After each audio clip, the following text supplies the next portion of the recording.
Hello, hello, hello. Hi, Mike. I'm sorry I missed you. Hello, everybody. How are you all today? Oh, sorry, I gotta turn off my leash. There you go. How are you all doing today? I hope you're all doing good. We're still doing stuff for the Otome Game celebration. Today, we are streaming Saintess of the Golden Bow. I was actually given a copy of the game, but they asked me to only play the demo. So that's what I'm doing. But I hope you are all having a lovely day. I had a good day today.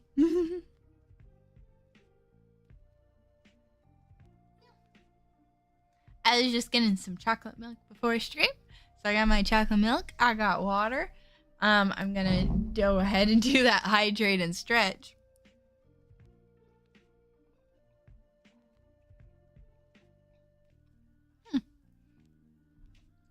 But yeah, I'm still using my new outfit. It's the one I'm just gonna be using for a while. Actually needed that stretch. I needed that stretch. Yeah, I hope you're all doing good. And just a little friendly reminder, I will be back on Sunday. I know, I don't normally stream Sundays, but I am going to be streaming this Sunday. Anyways, let me get to the game.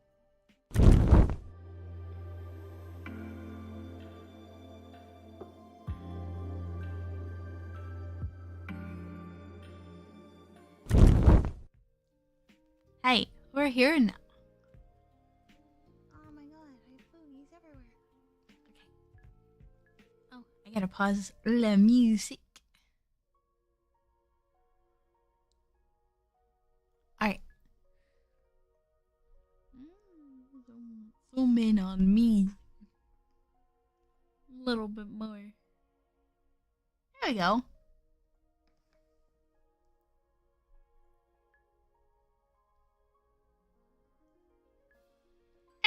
I would like to start. Notice, other than the first two scenes, the game is partially voiced. Oh my god! A voice acted game! You all won't be able to hear my voice for the entire time I play this demo. During CGs only. Oh. Just my luck. Why does it have to be pouring now? Oh, I want to go home. Oh, let me turn up the volume a little bit. The music was really loud at the beginning, so I had to turn that down a little bit. There we go. I'll be soaked by the time I reach the subway. I run down the street, passing by shops that already closed long ago. Hunger gnaws at me. That's what I get for working late. I hold my bag over my head, but my attempts to block the rain from soaking me are futile. The cars speeding down the street kick up puddles that shower me in rainwater.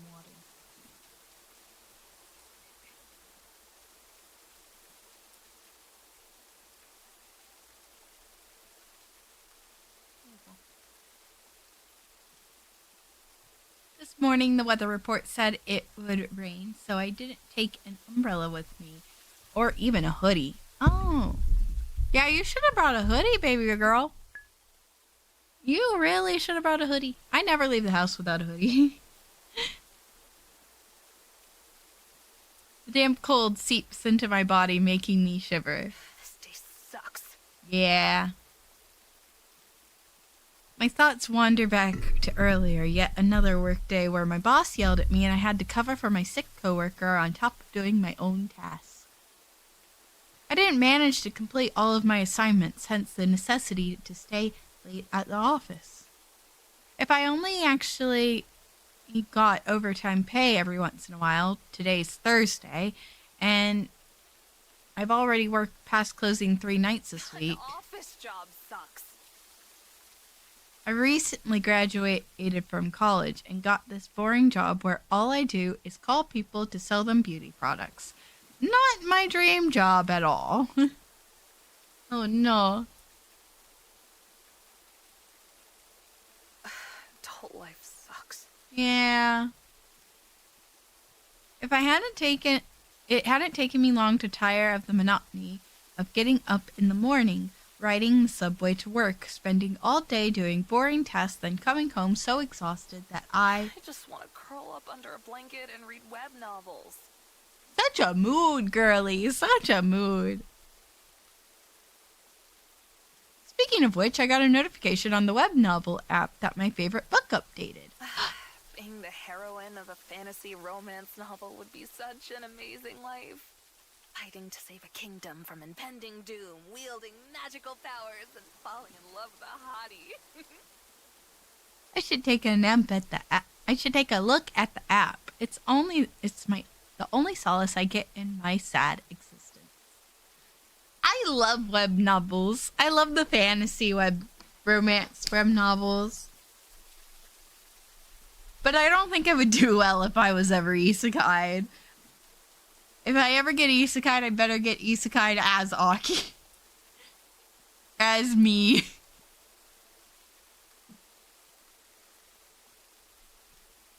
I pull out my phone and unlock it. I open the app looking at all the updates. I don't care that droplets of water fall onto my screen.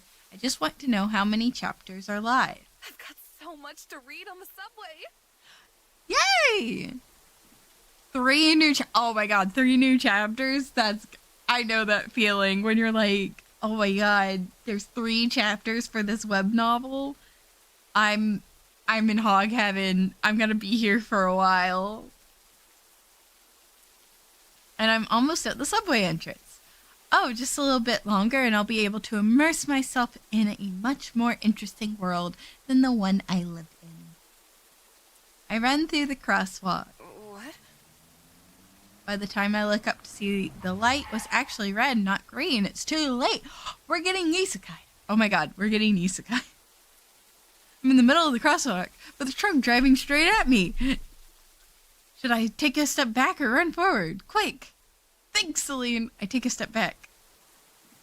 Oh. It hurts. The pain, it's excruciating. My whole body hurts so much. I'm dying, aren't I?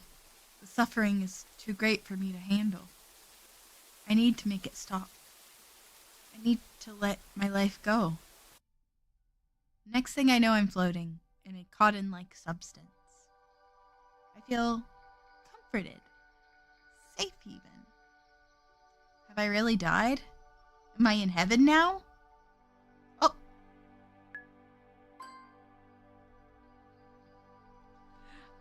But I wanted to read the last chapter of my favorite author's new web novel. Oh, well, now I'll never find out what happens to the heroine in the end. That would probably be my first thought too, whenever I pass, is, but what happened to like all 50 of these stories that I'm reading?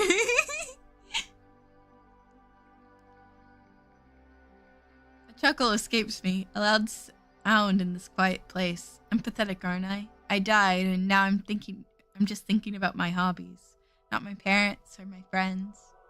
What does that sound? In the emptiness, I can hear someone singing, an angelic voice. It's calling to me. You must fight on. I must? But I'm dead. I don't have to do anything. Suddenly, I feel a pull. My soul gets grabbed and yanked towards a golden whirlpool. I scream, but no sound comes out of my mouth. I close my eyes, the shifting reality around me making me feel dizzy.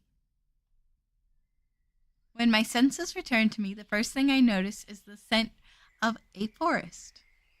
I open my eyes and look around. Lush canopies of trees above me sway gently in a light breeze. There's something heavy in my hand, and when I look down, I see that I'm holding a simple hunting bow. My feet clad in riding boots sink into the damp green moss of the forest floor. I'm out hunting, I realize. Wait, how is this possible? I just died. And it's been ages since I handled a bow. The last time I practiced archery was in middle school, back when my parents could still afford to spoil me.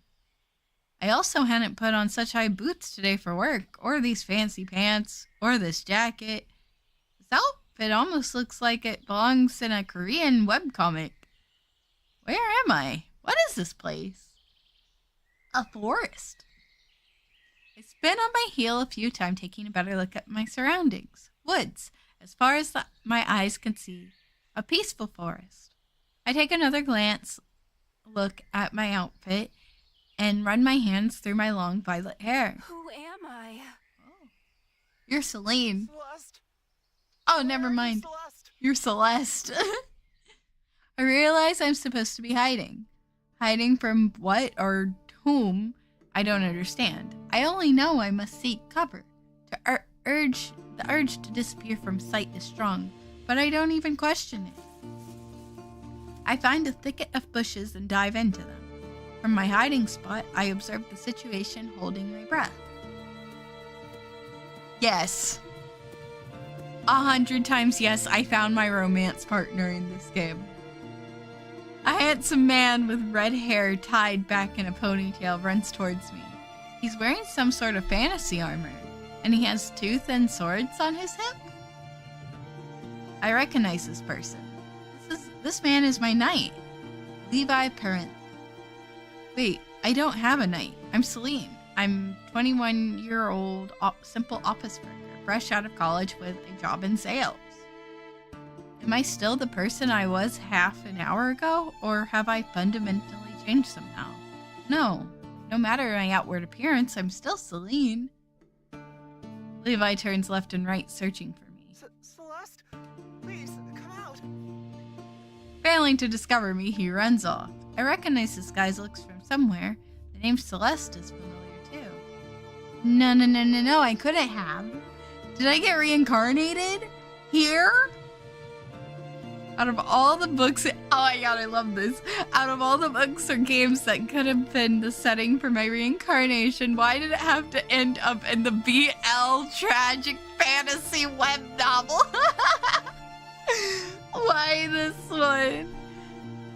Saint of the Golden Bow is the work's name. It was recently adapted as a webcomic. That's how popular it had become. The book used to be one of my favorites, but the world of this story is not a nice place to live. There's a war going on with a demon queen. And Celeste? Why did I have to be reincarnated into her? What I just witnessed was the opening scene of the book before Levi is chosen to become the titular saint. He goes out hunting with his unrequited love, the lady he's serving. He's supposed to protect Celeste, but he loses sight of her at some point, and an ungodly sound makes the hairs on my skin stand up. Oh! The creature that made the sound appears to my right. It's the ugliest thing I've ever seen. An abomination. A demon. The imp's leathery wings flap in the air. Then the creature flies towards me. It has spotted me. This is the moment when Celeste Eckrey dies a miserable death to become part of Levi's tragic backstory. But I just died from being hit by a truck. I don't want to die again. Especially not in a scripted event where I'm supposed to just fade away so I can serve as a part of someone else's tragedy. So fair, such a mood. I may have frozen when the truck was driving at me, but no, I won't let death claim me again so easily. Screech. The imp is still far enough away for me to attempt to save my life. I have to act quickly. Monstrosity is coming closer and closer. My hands are sweaty and my arms are shaking. I refuse to give up. Oh! Shoot the demon! I pull out an arrow, draw back, and aim at the imp that's flying straight ahead. We're gonna be a fighter. Take a breath and release it, focusing on how the bow feels in my hand. It's heaviness, it's heavy. I stabilize my hold on the weapon. And I'm sure of my shot. I know I can't delay any longer. I send the arrow flying. The arrow hits the demon straight in its ugly little head. With a final frightening sound, the monstrosity falls to the ground. I breathe heavily, collapsing to my knees. I did it! Yay! I thumb my balled up fist against the ground, feeling the damp moss beneath my fingers. I breathe deeply again, taking in the smells of the gorgeous forest. They calm me down. I'm alive. Ah, tears roll down my cheeks. I was, hi, Comey, good morning. I hope you are doing well this morning. Oh, you snatched a purple sapphire from my hoard.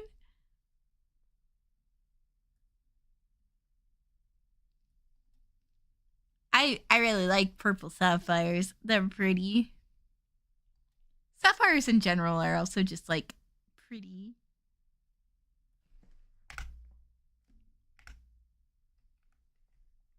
But how are you doing today?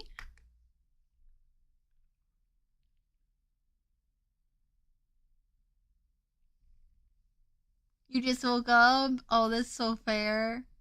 That's so understandable. Tears rolled down my cheeks. I was terrified, but I survived.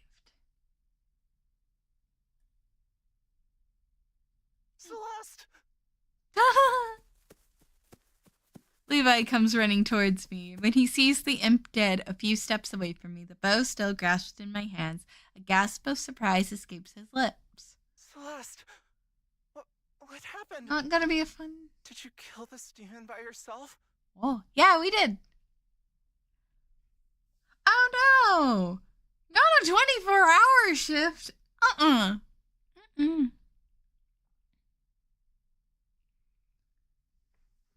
I'm not for that.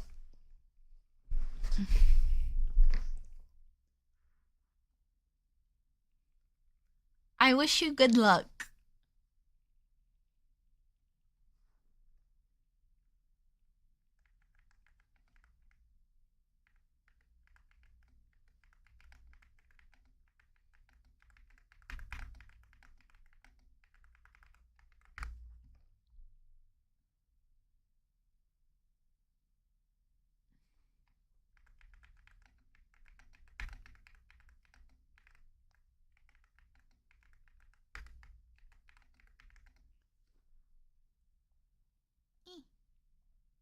I open my mouth to explain the situation, but my voice sounds raw and shaky. I killed the demon.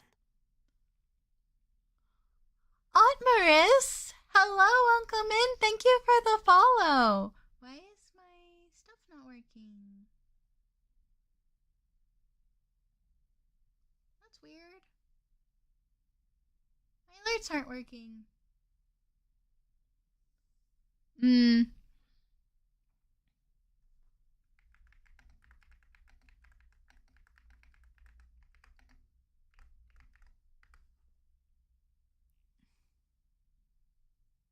Hold on, I gotta fix my alerts. But Aunt Maris, welcome in. Hi, I'm Anki. How are you doing today?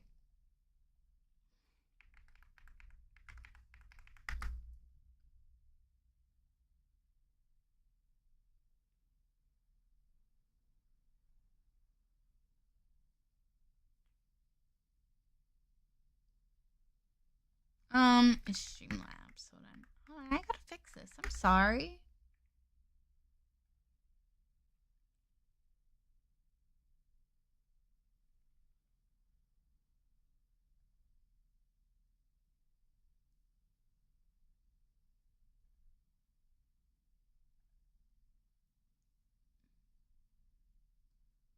Well, it's working now. I don't know why it wasn't working earlier.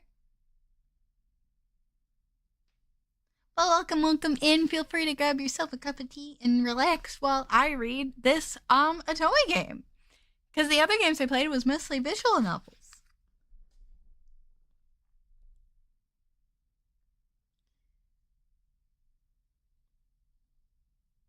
I killed the demon.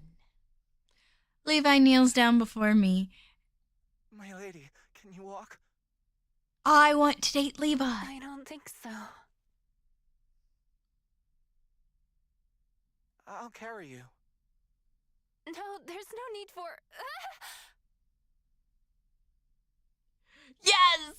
Levi takes me in his arms, bridal style. The bow slips from between my fingers. My bow. Don't worry about the weapon. I will return for your bow later. Right now, it's of utmost importance that I carry you back to the safety of the mansion. But it's... No buts. Let me do my job, for once. Nah.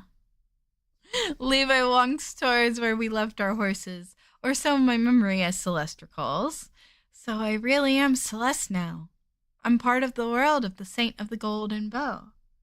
At least you don't have to voice everything this time. That's so true. I don't know if you've been noticing, Comey, but my voice has been going hoarse. My voice has been going hoarse with these games. I've been having a lot of fun, but I think there's definitely the I'm losing my voice aspect.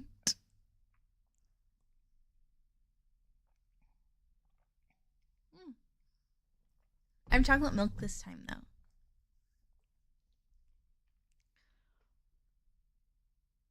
I'm part of the world of the Saint of the Golden Bow, even though I was supposed to die. So what will my survival mean for the story now? Everything is pink in here. I'm here for it. All washed up, my lady. After an awkward bath where I had to let my maid Linda wash me, I'm finally dressed in a nightgown and allowed to rest.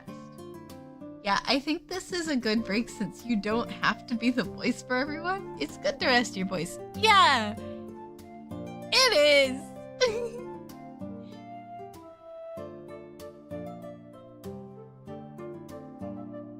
I'm going to lay down. Is there anything else you need from me? I forgot. I'm supposed to formally dismiss Linda whenever I want to be alone. I'm good for now. I'll call for you later if I need anything. All right, my lady. Linda curtsies. Oh, I love it when they do little animations. Linda curtsies before me and then she exits the room. I sink into the softness of the mattress, taking a good look around the room. This place has been undeniably expensive, polished, and fancy look. Someday, somebody has tried very hard to make the atmosphere more feminine. If the army of teddy bears can be called feminine instead of creepy, and I know it wasn't Celeste,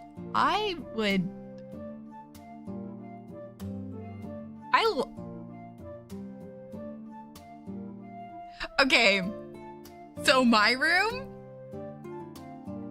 is just a bunch of plushies.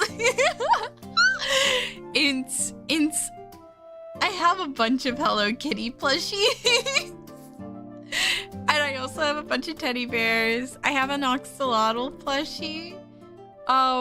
So the fact that she's like, man, is this feminine or creepy? And I'm just over here like, girl, this ain't too far off from my room. Except my room is nothing but blue and purple, and this room is pink.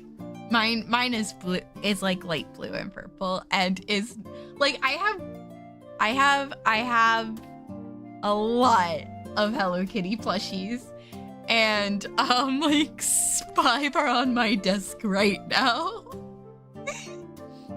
along with like some Littlest Pet Shops. Like I'm an adult. I just like my plushies. I like my plushies. I think it's okay to like things.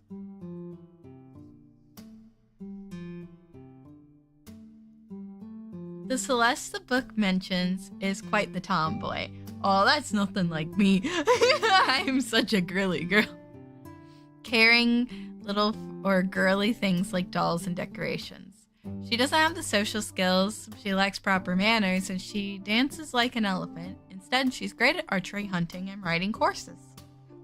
However, The society deems all of those activities improper for a lady, and thus she doesn't have many friends. Sounds so much like me in my past life. Sounds nothing like me, though. Although, if you can't tell by the everything about me, I really like butterflies.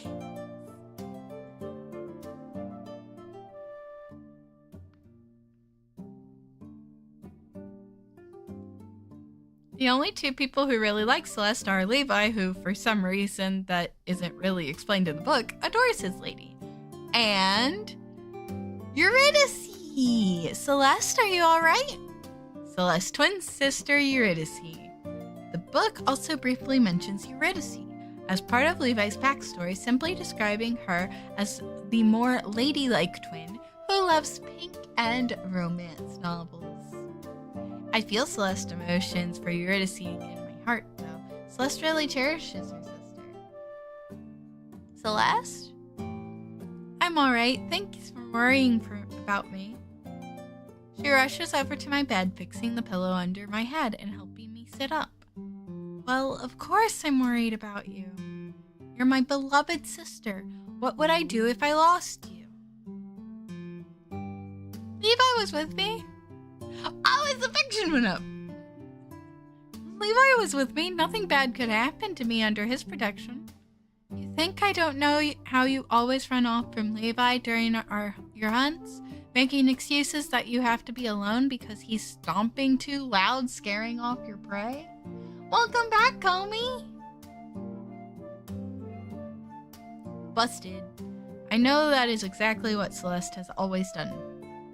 I take a glance at Celeste's memories, wondering if she ever realized Levi was in love with her, and if running off was her way of trying to avoid the awkwardness of his puppy-like adoration. I feel a touch of awkwardness, unsure of how to deal with the way Levi has always viewed her. The situation wasn't comfortable for Celeste at all. You got me. Did you split from Levi this time too, sister? I did. Figures. I really would like to know what happened today, though. Levi babbled something about a demon? I'd like to know more, too, for the matter.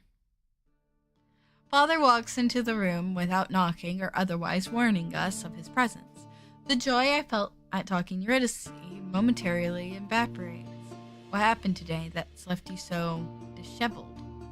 I looked down at myself. I did get quite roughed up from diving into the bushes earlier. My hair tousled and my skin covered in small scratches. Linda fixed me up. Yeah, I checked through all my notifications to remember that I got one of the last things from the cosplay. Let's go! What are you cosplaying? Share. I love hearing about stuff like this. I've been working on a Princess Rosalina cosplay. For dress.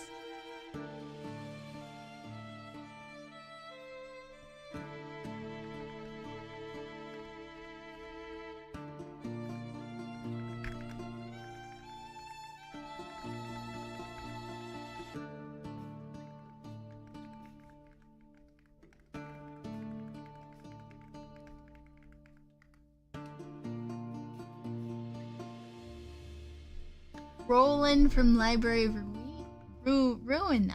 Oh, let me look up. Let me look up the character.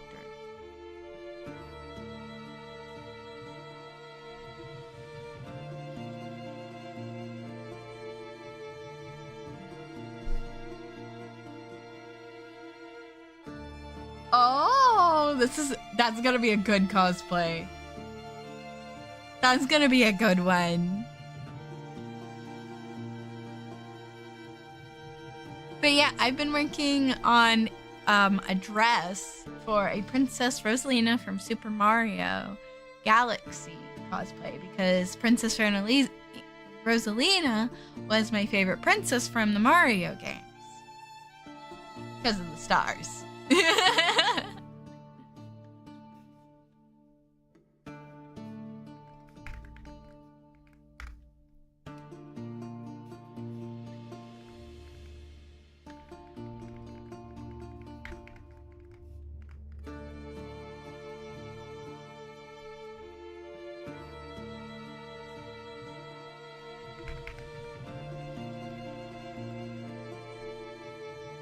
Yeah, because it starts.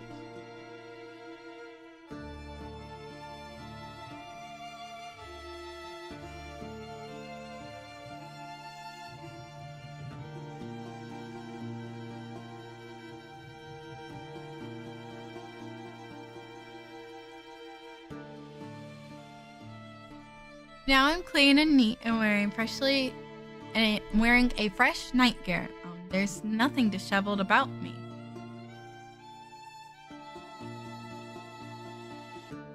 As you can see, I'm fine. Thank you for asking. Father huffs. You and your sister's 18th birthday is in 3 days. Leaving for the capital the day after tomorrow. If you're not healed up and in top form by then, I'll be up and running by tomorrow. My body feels tired and heavy, but it's nothing a bit of sleep can't fix. I see Eurydice scoot slightly to the left, as if taking a step away from Father's negative energy. You'd better be. I don't want to ruin the golden bow ceremony for your sister. You're forbidden to leave the mansion for the next 3 days. Let's not antagonize him further. I open my mouth to tell him off, but my eyes land on Eurydice. She shakes her head slightly. To honor her wishes, I decide not to agitate Father any further. Alright. I nod. I don't feel like going hunting or horseback riding anyway. Someone would quickly notice that I'm not as good at those activities as Celeste should be. I'm not sure how much of her skills I can access for myself. That's so fair. Best part, he's based off of Roland, the song of Roland, one of the knights of Charlemagne. Oh, or from Orlando Furiosa. Oh, very fun, very fun. I'm so excited for you. Levi sent me in front of himself on his horse to return us to the mansion earlier, so I have no idea if I actually know how to ride a horse myself.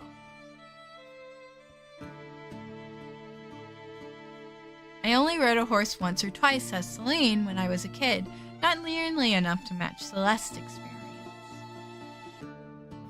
Now tell me what happened. You killed a demon. You what? Except the world of library is darker, so much. But dark games can be really, really fun, you know? Levi said you two had an encounter with a demon, but I assumed he was the one to kill it. Shake my head and smile. Yeah, it was me. It was us. We did it. Shot an imp with my bow.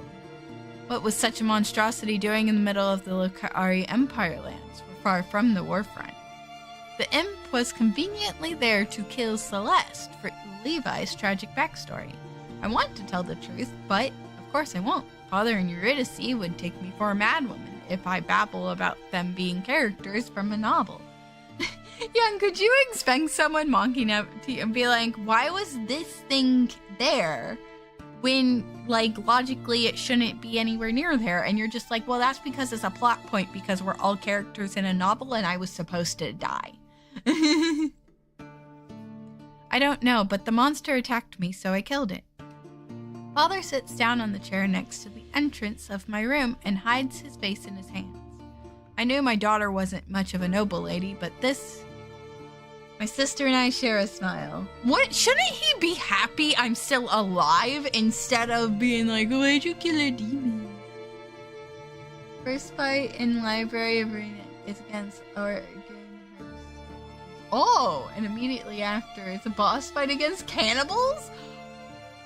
The fuck is that? What the fuck is this game?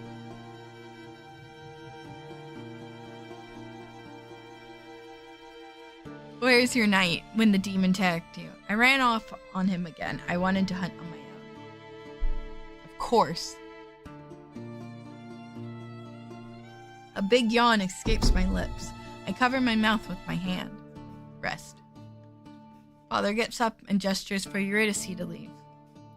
Eurydice nods and walks behind him out of the room. She turns back to me when she's in my doorway and gives me a warm smile. Get some rest. I'll be back later. I like our sister. Our sister's really nice. I sink more deeply into the bed, making myself comfortable. It doesn't take long for me to fall into a dreamless slumber. When I wake again, the rays of the morning sun pour into my room. I get out of the bed and stretch to make sure my body's working properly. I feel refreshed after my long sleep, no more weakness in my limbs, everything's in order again. I walk to the desk and sit down.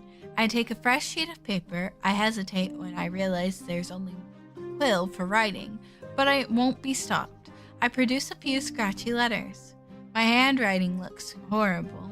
It seems I can't directly access Celeste's skills after all. It's quite inconvenient. I can manage to write with a quill, but not very well, and only in English. I have to write down everything I know about the web novel Saint of the Golden Bow so I can organize my knowledge of the world and line it up with Celeste's memories. Let's start with the basics.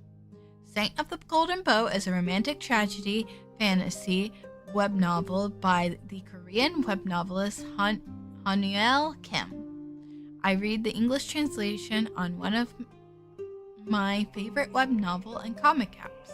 The story was supposed to be turned into a webcomic and had promo art, which is how I was able to recognize Levi immediately. His design in the artwork even had him in the same outfit he was wearing on the day of the demon attack. Maybe I should also write that down. What a web novel is? What a web novel is? Since the beginning of the 21st century, web novels have been immensely popular in South Korea. A web novel is a novel first published on the internet. Readers unlock chapters and interact with what they are reading by posting comments. Web novels can tend to be very long in order to maximize engagement. Saint of the Golden Bow was an exception. It wasn't that long of a book, but it still got over 100 chapters. That's pretty long. Actually, but in web novel standards, that's not very long at all. Web novels can be up to like 200, 400, Web novels can be very long, so only 100 chapters, I realize now after saying this, is very short. It was translated to English and published on one of my favorite web novel and comic apps. I was grateful for the chance to read it in English as I don't know Korean. What is a webcomic? Webcomics are often adaptations of web novels. Each episode, I like how this is just giving us history on what like a web novel is versus a webcomic and what BL is. And the game after that has you stomping and indirectly what? Genocide is a war crime, Kobe. It's a hyper-advanced massive dystopia where corporations break reality daily for profit and will slaughter thousands. Oh my god!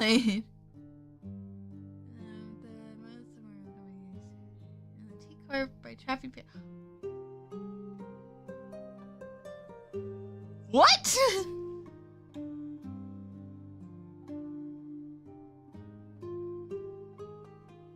What?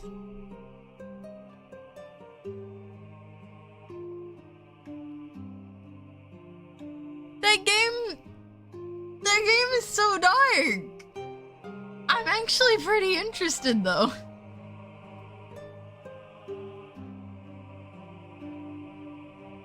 Webcomics are often adaptations of web novels. Each episode is published on a reading app as a long vertical strip. Some even feature music composed specifically for the chapters, but those are rare. Unlike other Asian comics, like manga, webcomics are in color. They are published digitally too, though sometimes they also end up being printed as books. There's also a very popular genre of webcomics right now called isekai, Otome isekai. I love this series because it's based off the legends and classic books. And yeah, like I can already like see similarities from like some books that I've read. Corporations getting profit over that I was getting like 1984 vibes when I was reading that description, which is really interesting. No, you're doing good. No, you're fine. I'll let you know when you are derailing. You're completely fine, Komi, I promise.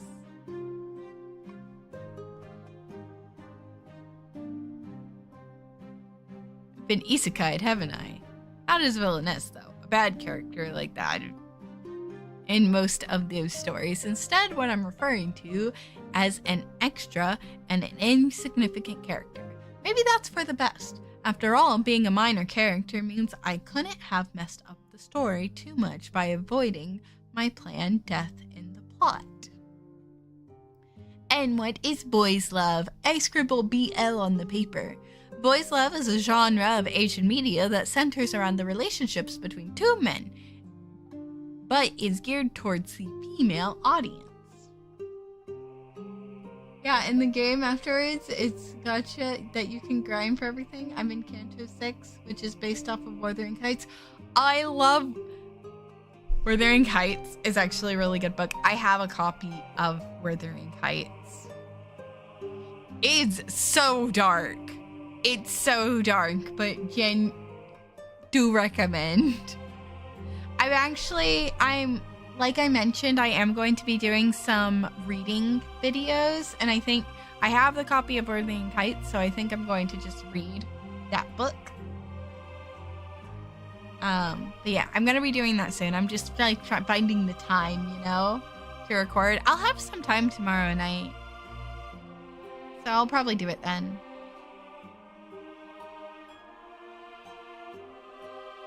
It's romantic and simply wonderful to watch two men fall in love with each other.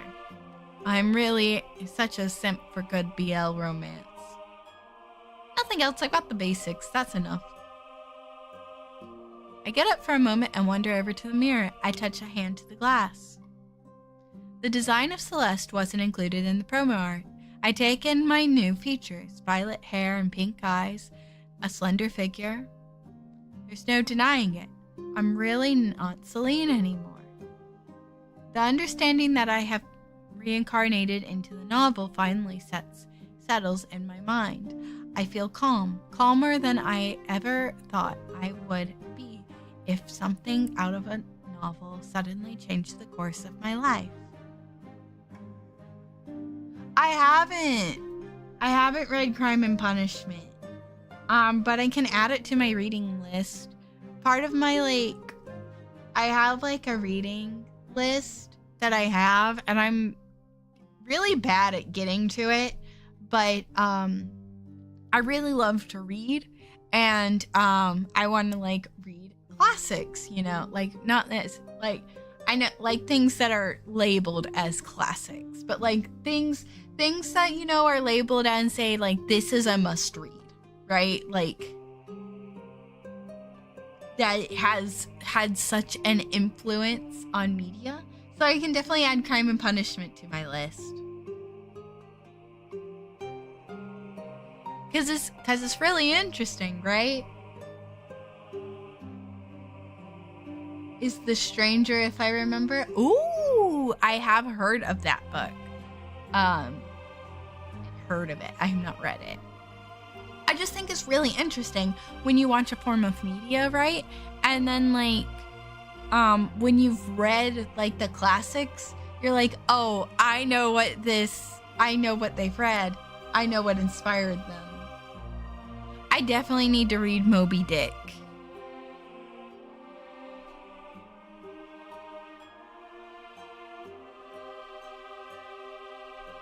Definitely need to read Moby Dick. That is definitely going to be one of the ones that I do a video on.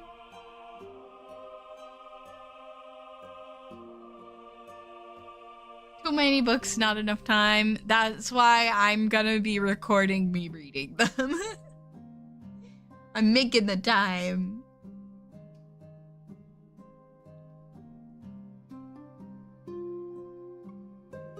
I walk back to the desk and sit down. The book, Saint of the Golden Bow, starts with Celeste's death event. Levi was in love with his lady for years, but the actual love interest of the story is Prince Noah. Celeste has to die at the beginning of the book to make Levi feel at his lowest when the golden bow chooses him as the saint. Why didn't Celeste save herself if she said she was said to be so great at archery? That is a great question, unless Celeste didn't die and she just disappeared. It was possible for me to use my meteoric skills to defeat the demon. Must be book logic. She had to die for the story and the Saint of the Golden Bow to proceed the way it did. Soon after Celeste's death, Levi's quest to save the Lokari Empire from the Demon Queen begins. He doesn't go alone. Noah, as well as High Priest Elijah, the second love interest, both accompany him on the journey. Noah and Levi fall in love. Elijah falls in love with Levi too, but Levi chooses Noah. When the final confrontation with the Demon Queen happens, the love Noah and Levi share is an important component of defeating the being. Through their love, the magic of the weapon grows stronger. However, this story is a tragic one.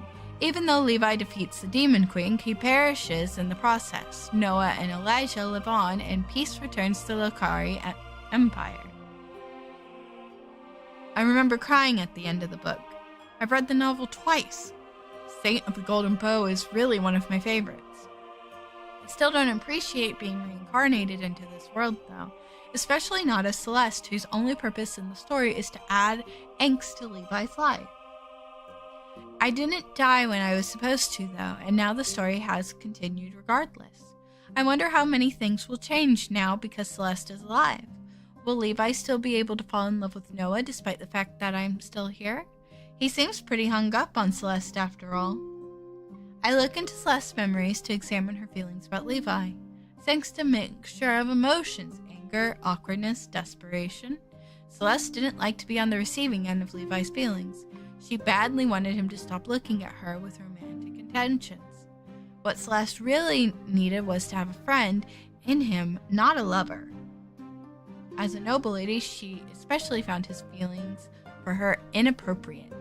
I can't quite hate Celeste for being cold to Levi now that I know how distressed she was about his love for her, but at the same time I do pity Levi. If Levi was so in love with Celeste, though, how did he move on to Noah so quickly? His change of heart wasn't really explained in the novel. I remember some people voicing their opinions on the forums about how unrealistic this plot point was. If Levi and Noah don't fall in love at the end of the quest, will Levi still be able to defeat the Demon Queen? I shudder. What if I have broken this story beyond repair by avoiding my demise? On the day of Celeste and Eurydice's 18th birthday, Father takes us to the capital to attend the Golden Bow ceremony. Levi had his 18th birthday a few days ago as well. Since he's of a lower standing than the Count's family, Father got the approval of the church for Levi to attend our ceremony together with us instead of his own on a few days earlier. Now Eurydice and Levi and I stand in the middle of the chapel in the royal palace of Solus, Lokari Empire's capital.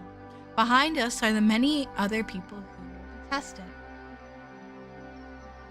Before us, the High Priest Elijah Soren takes a spot behind the titular golden bow, the fabled artifact that will choose the saint one day. I know that day will be today, since Levi is the one who will be chosen. I eye the bow with suspicion. Light reflects off its gold-covered surface. The design is pretty and elaborate. Looks like a pain in the ass to use as a weapon. Too ornamental for my taste. We're all gathered here today to see if the golden bow, the weapon given to us by our Lord to help us one day defeat the vile demon queen, will finally choose its saint. On this beautiful morning, when the sun's rays fall through the windows of our chapel, let us give our gratitude to the Lord. He has given us means to end the war that has been raging for so many decades. I've never been particularly religious even in my past life. I especially don't believe in a fantasy god. Let us give our gratitude. Let us give our gratitude. Let us give our gratitude. I love the little like sass she has in the voice acting. That's 20 good. years Nice ago, touch. the blessed blacksmith was bestowed with the Lord's inspiration and crafted the golden bow. He worked tirelessly day and night until finally he completed the artifact. Ever since then, the people of the Lokari Empire have sought to be tested on the day of their 18th birthday by the golden bow. The artifact will choose its wielder. Interesting. That person will become the saint and be tasked with defeating the Demon Queen, who has terrorized our borders for 23 years. I will now call forth today's attendees to be tested. Each of you just needs to touch the golden bow once, and its judgment will be bestowed on you. Can I touch it? I want to poke it. I want to poke it. I want to poke the bow. Elijah takes out a sheet of paper and reads the first name from the list. Eurydice de Caris, daughter of Count de Caris. Eurydice approaches the bow. She puts a hand on the artifact. Nothing happens. Of course, what else did I expect? Levi is a saint, the golden bow will only glow for him. Frown appears on the high priest's brow as he reads the next name. Celeste de Ericree, daughter of Count d'Ericree. Take a deep breath and step onto the podium, reminding myself I shouldn't expect anything. Put my hand on the weapon. For a moment, nothing happens. But then, the bow glows. Its light getting brighter and brighter with each second. The light feels scorching hot. I close my eyes, worrying I'll go blind if I don't. You must fight on. Oh. I hear the angelic voice again. Was the bow the one speaking to me when I reincarnated? Or was it the god of light himself? The thought that I may have been addressed by a deity is frightening. Uh-oh. No. Gods aren't real. You're not religious, Celine. Golden bow. The burning light makes my skin feel like it's on fire, so I take my hand away from the bow. But my chest continues burning, the searing pain climbing up my arm to my chest. Ah! I scream, my head is spinning. The pain is too much for me to handle. I want it to stop. Stop. Lady Celeste? Sister? Darkness takes me into its comforting embrace. Ugh, I feel so groggy. I'm in the guest room of the apartment that was assigned to our family when we first arrived at the palace for the ceremony. Lady Celeste can't be the Saintess of the Golden Bow. The role is too dangerous for her. Turn my head to the left. Levi and Eurydice stand by the door. Neither of them notice I'm awake. Just imagining her going on the dangerous quest to defeat the Demon Queen makes me terrified for her life. We have to stop the church and Empress from declaring her to be the Saintess. Levi, it's not for us to decide who the Saintess is. Neither is it the choice of the church or the Empress. It's the God of Light who signaled out Celeste to be the savior of our empire. Uh-oh. We're on a dangerous quest. Uh-oh. This must be some kind of mistake. Levi, you're committing blasphemy here. You can't go against God's wishes. But Lady Celeste is... Look, I know you're worried for my sister, but please mind your words. If someone other than me hears your opinion about God's choice, you may get in trouble. So I really am the Saintess of the Golden Bow. Levi and Eurydice turn to me. Eurydice runs up to the bed and takes my hand in hers. Celeste, you're awake. How are you feeling? Fine. I think I'm just a bit tired. You really scared us in the chapel. You screamed like someone was tearing you apart. The light of the bow entering my body felt like it was burning me. Sounds horrible. I squeezed Eurydice's hand, trying to comfort her. I can't be the Saintess. It was supposed to be. I cut myself off when I realized I almost just said that Levi was supposed to be chosen as the saint. Why me? I don't want to be the Saintess. I'm sure you'll do fine. You're excellent at archery. I'm not as confident about my fighting skills as Eurydice is. Celeste may have been good at wielding the bow, but I can't access her full abilities. Judging by my handwriting, I can only manage the bare minimum of what she could do. I'm not proficient in any of her skills. Yeah, we're in trouble. What's going to happen now? The Empress has summoned you for an audience 3 hours from now. What does the Empress want with me? She didn't say, but we think she intends to personally congratulate you on your new role. Right, I suppose I should start getting ready then.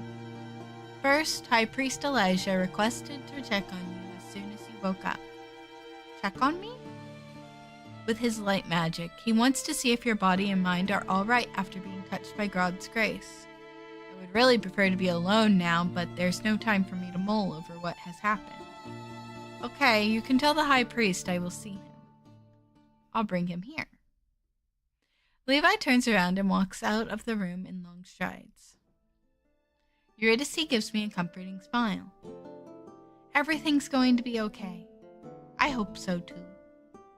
Silence falls between us, but it's a cozy, warm kind of quiet. I get the feeling that no matter what happens, Eurydice will support me. I envy Celeste for having such a great sister and friend. Maybe I should ask her to clarify some matters for me. Eurydice, what exactly does it mean to have the role of the Saintess? You'll have to defeat the Demon Queen by shooting an arrow from the golden bow and striking her heart. That requires some aim. I don't know about that one. We struggled with an imp. Y'all. I don't know. You're also expected to become a person people will look up to. Oh no. Oh no, I have responsibilities now. I don't know about that, y'all. I don't know if I'm okay to have responsibilities.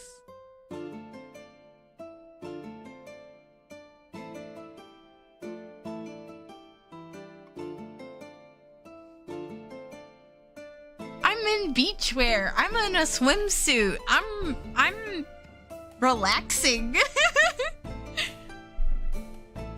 I'm not supposed to have responsibilities.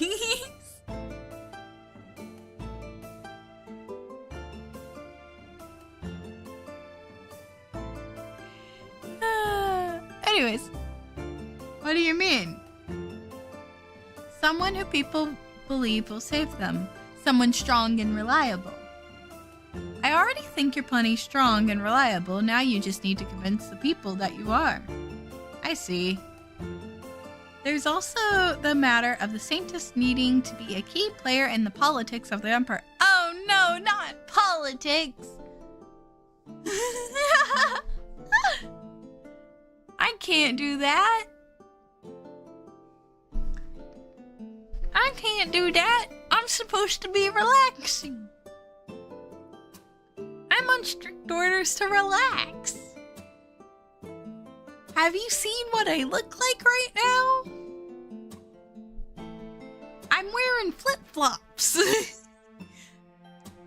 You never want your politician to wear flip-flops. Though without the support of affection, you won't be able to achieve much. Oh, I have to make friends now. Well, I'm good at making friends. I like making friends. I love making friends. Affection? Yes, the Empress rules the Lokari Empire, supported by the Emperor Consort. She has one son, the Crown Prince Noah. He's supposed to fall in love with Levi, if we remember. Y'all remember? Were you taking notes? I hope you were.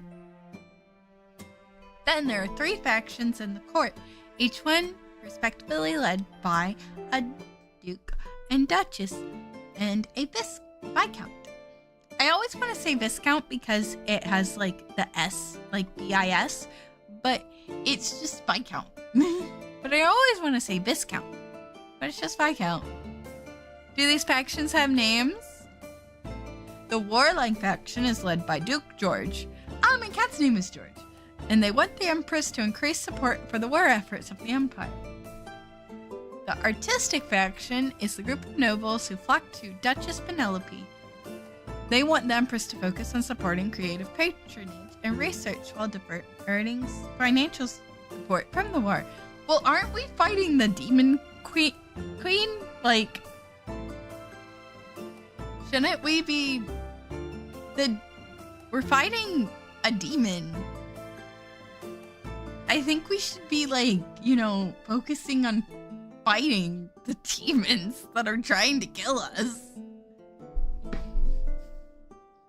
And I say this as an artist. Then there's the conservative faction led by Viscountess Letita. They pride themselves on not siding with any political opinion outright. They support the positions of the other factions as they see fit and try to maintain balance among the politics of the Lucari Empire. Finally, there's the head of the church, High Priest Elijah Sorin. He offers the priesthood's opinion and input when it comes to political matters. That's a lot to remember. The political side of being the Saintess will come into play more once you complete the mission to defeat the Demon Queen. You don't need to worry about the politics for now. Am I part of the church now? You're not a priestess, if that's what you're asking. You're still a noble, so you can marry someone of noble standing if you'd like. You're not sworn like the clergy to only marry within the church. I remember the subplot regarding Elijah. He was unable to be with Levi because Elijah was only allowed to marry someone from the priesthood. Forbidden love, a popular trope. It was an unusual plot for a web novel to explore a religious figure falling in love. Still, people had admired the author for bringing something different to the table, even though the main ship had remained Noah and Levi. Marriage, that feels so far away. We're 18 now, so father will probably help us find suitable suitors soon. I would like to marry for love, if at all possible. Love was one of the components needed to defeat the Demon Queen. Levi and Noah's love. Do I have to fall in love with someone now that I'm with the Saintess? Yeah. That's okay, everyone deserves someone.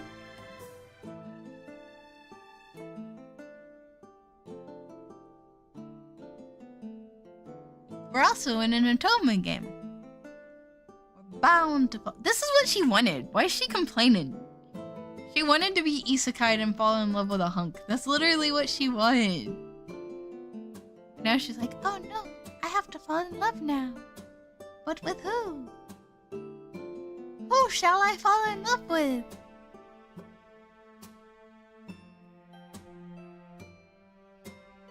Do you have someone in mind for marriage?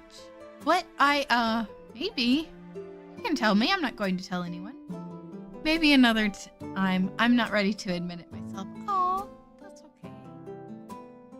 That's okay, Eurydice. Alright. Do you have any other questions for me? I'm happy to help. Let's see. How long has the Empire waited for the Saintess? As the priestess said, the golden bow was created by the blessed blacksmith 20 years ago, before we were even born. They say he worked tirelessly day and night and for 2 weeks to create the artifact. The design was bestowed upon him by the god of light himself. The blessed blacksmith said God told him in a dream that the golden bow will choose its saint when the time is right. Only when the saint can wield the weapon and harness its power. What kind of power does the golden bow have? Light-aligned magic, the kind that the priests yield. It is said that only an arrow shot from the artifact will be able to kill the demon. The usual fantasy world MacGuffin, then. For why reason other weapons can't harm the ultimate boss. Right, makes sense. It doesn't, but Eurydice doesn't seem to be aware of how ridiculous it is that only one weapon wielded by one special person can kill the enemy the Empire's been fighting against for decades. That's a good point.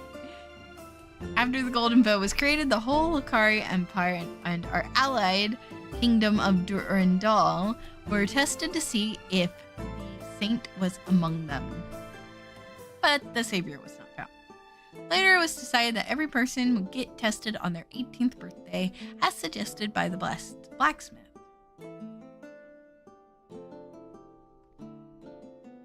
"20 years passed, but the saint still wasn't found. Until now, that's us. What do we know about the Demon Queen? The people who have seen her say she looks like a beautiful woman, except she also has horns, a tail, and a third eye on her forehead. But she's far from human. She's cruel and dangerous and kills humans without mercy. She commands an army of demons, vile monstrosities. You saw one. Was it as ugly as they say? The imp wasn't pretty, that's for sure. We killed it. I committed the murder. The war has been going on for 23 years now. Over that time, one-third of the Lucari Empire's lands to the east have been ravaged by war, infiltrated by the demons. They leave only ruins behind when they take over a town. Their fire is said to be ever burning.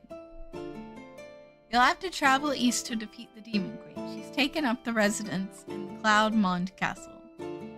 It used to be the seat of Duke Cloudmond and his family, but they had to abandon their homeland to the demons 10 years ago. Yeah, see, like, it's approaching. Why would we divert efforts from, like, the Demon Queen who's trying to actively kill us?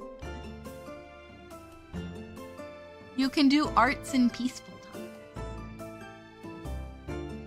I know that because we have, like, a lot of arts made in peaceful times. That's how, like, history has always worked. I know my history. That news doesn't make me want to go to the border at all. It'll be like walking straight into the maws of the enemy. I fear you won't have a choice in the matter. The Empress decreed long ago that once the Saintess or Saint was found, they would immediately embark on the quest to defeat the Demon Queen with a party of the most capable fighters. I just hope you won't have to leave too soon. I think I'll need some time to learn to wield the golden bow to accept the whole situation. I'm sure the Empress will understand. That's all the questions I have. Thank you for helping me sort through everything, sister. That's what I'm here for. One thing's for certain, the people of the Lucari Empire have been waiting for the Saintess for ages. A lot of faith will be put into your abilities, and a lot will be expected from you. I don't envy you. If I could, I would share this burden with you. Thank you. I'm really moved by Eurydice's dedication to me. High Priest Elijah and Count Derek have arrived. They can enter. Elijah comes into the room, followed by Father. Levi closes the door behind them, remaining in the living room of our apartment to guard the entrance. Welcome back, Comey!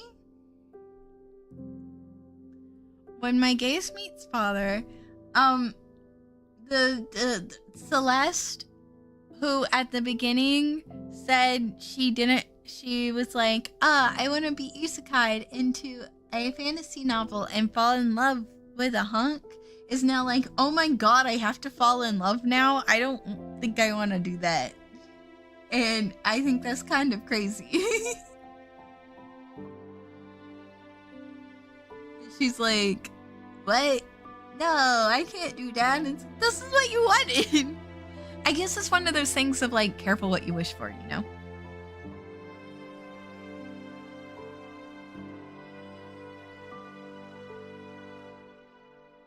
When Gaze meets father's glare, I don't know if I should laugh or cry at the fact that his disposition towards Celeste hasn't changed, even now that she's become the Saintess.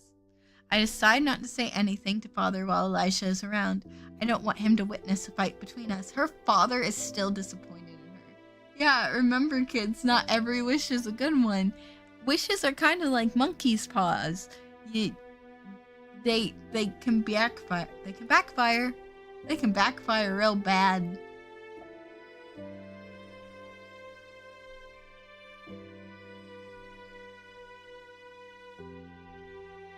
May I sit beside you? Sure. I can't believe her father is still angry at her. Like, he's still like, you're a disappointment. She's like, I'm the Saintess now, the one the Empire's been waiting for. And he's still like, you're a disappointment. You still disappoint me. How could you be the Saintess? That was supposed to be your sister, not you. I bet it's like one of those things. I haven't thought about the monkey paw story in a while. Yeah. I thought about it because I've played Phasma recently. Elijah approaches and sits beside me on the bed. I need to touch you to make sure you're healthy. Is that all right? Boop. Is that how light magic works? As someone who reincarnated from Earth, I have little knowledge about magic. I don't remember a scene like this one with the High Priest in the book. Come to think of it, Levi didn't faint after touching the golden bow. He must have had a much stronger resistance to the pain than I do. Celeste doesn't know much about magic either. She has no magical powers of her own, after all. Nobody in the Derricree family does. I look at Elijah. He stares back at me with a patient smile. The High Priest is young for his position, but also really attractive. I never thought I could consider a guy with pink hair dashing. Yeah, that was a crazy story to read. It's also Phasmophobia. I still haven't touched that game yet. They changed it so much. They've been rebuilding the game in their own engine, and they've changed the character models, and the character models before were already like how the characters work, like how you like picked up stuff was already pretty janky, right? It got worse. And I think that's a little disappointing. Because like everyone was really excited because they were doing an overhaul on the game and making it entirely in their own engine, which meant, and like the character models were all like how the characters work were like already janky because it was in Unity, right? So it was like free assets. It's you don't understand. I played it yesterday. It's so much work, Comey. It's bad. It feels bad. It doesn't feel good. And it's just, I don't know. It's a little disappointing because I was disappointed because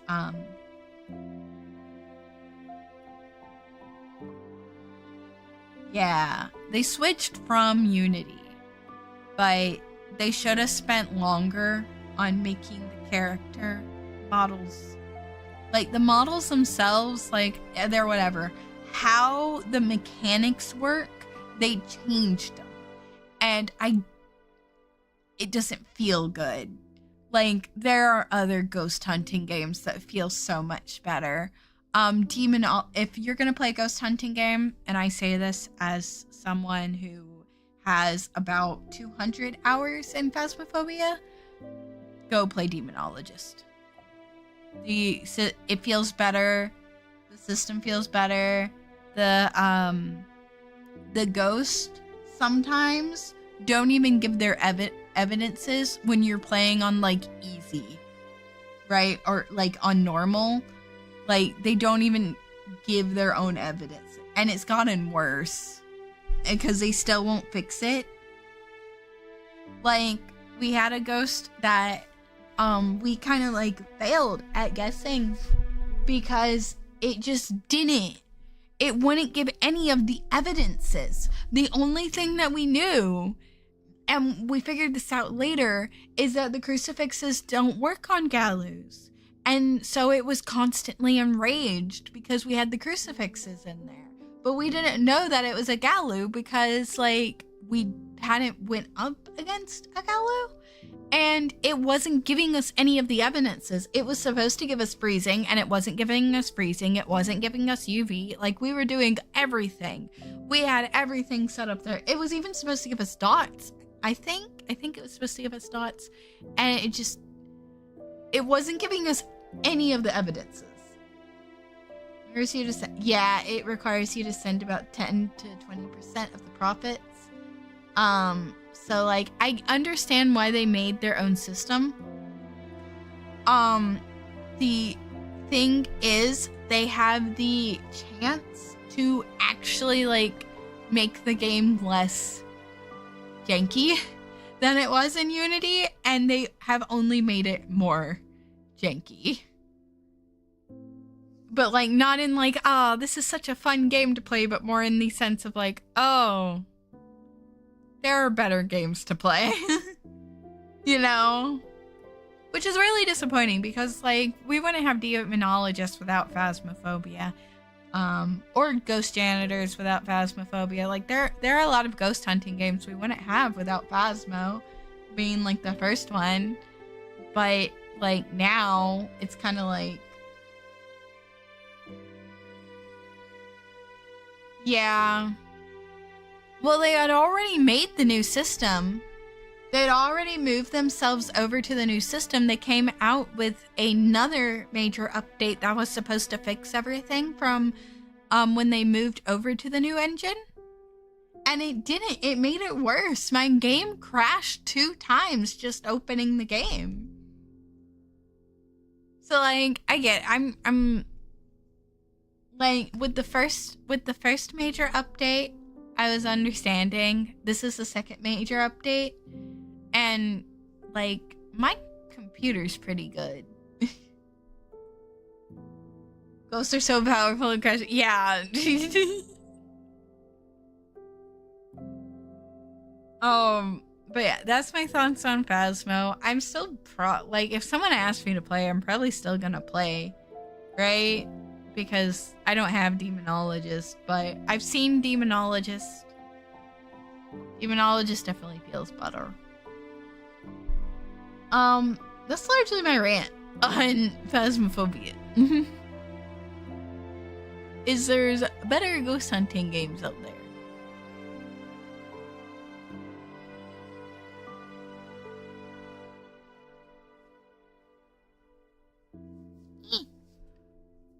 But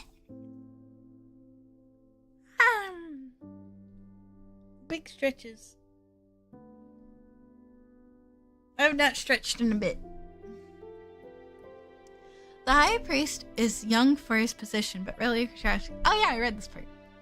Clear my throat, though. I can do nothing to stop my cheeks from burning. Alright, go ahead. Elijah surprises me by leaning his forehead against mine. Before I can protest, an aura of white surrounds his body. He's really working his magic on me. In more ways than one. I close my eyes and focus on how his magic makes me feel. His touch is pleasant and warm. I become strangely comforted. Before I realize what I'm doing, I lean in closer towards him. Elijah's nervous and surprised chuckle makes me snap out of the comforting embrace of his magic. Stretching is important. And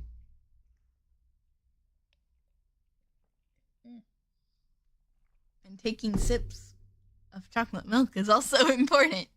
Probably also of water, too. I should probably drink more water. Your response to light magic is rather strange. Is it because we're isekai and our soul is not from this world? And we're technically also not Celeste or Celine? In more ways than one is a crazy statement in this situation. Am I wrong?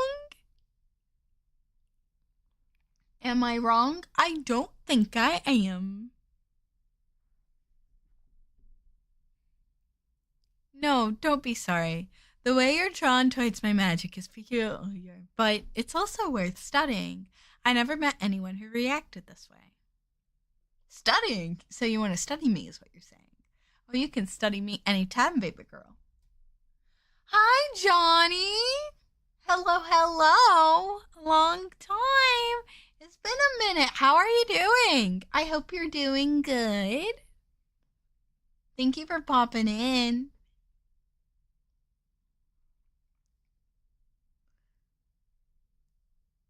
Perhaps you'd be open to meeting again before we leave on the quest. Oh, can we meet in your private chambers?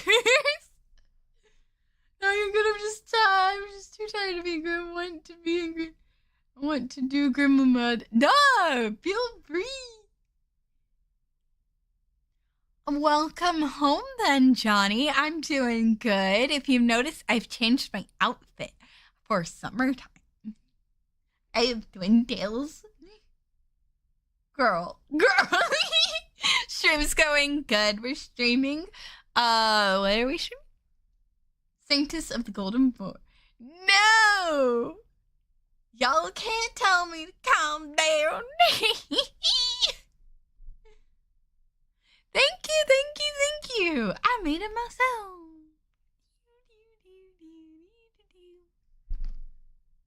No, I'll drink chocolate milk instead. Chad, don't make me use my aura on you. My aura powers are still in effect, and I know that, and I can pull them out at any time and make y'all go crazy too.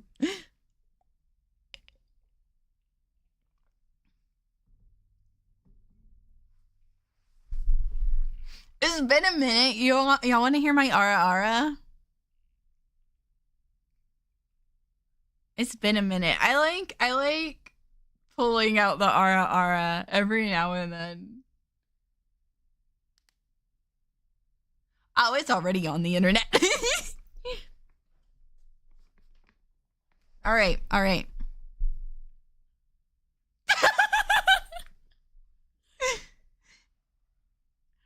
You don't want your commander to hear? You don't want your commander to hear me, Comey? Or your loot? I don't know your rank. We're waiting for Comey to get his earbuds.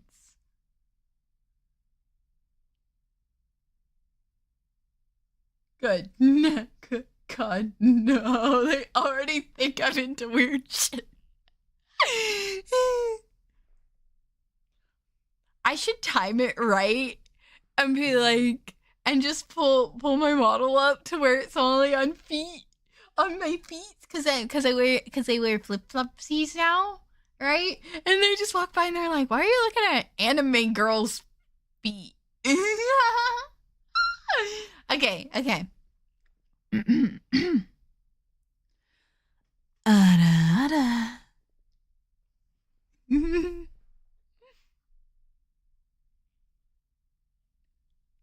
That wasn't one of my best ones, but I thought it was pretty good.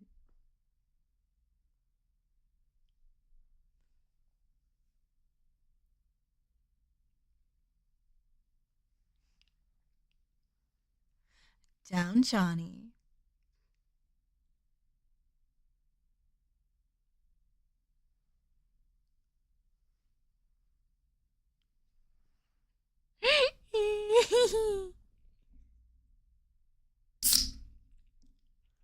I think that's what I'm gonna do from now on. Anytime y'all are like, Aki, stop simping. Yeah, that's fair. I've heard it from Yuki. Yuki says R a lot, and I'm like immune as well. I know it was coming, but I still wasn't ready.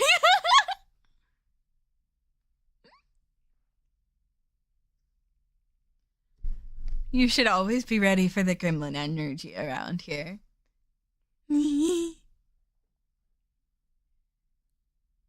'Cause I'm a gremlin.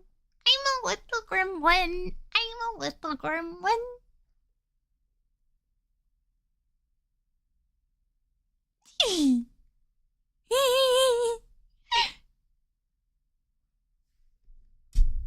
Anyways, back to Elijah here. Oh my god. We may be going after Elijah.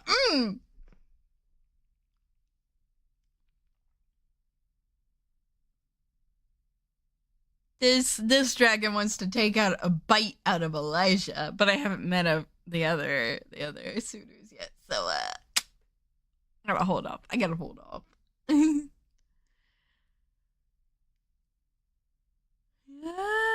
She says no. My favorite flavor of gremlin, unhinged and nice.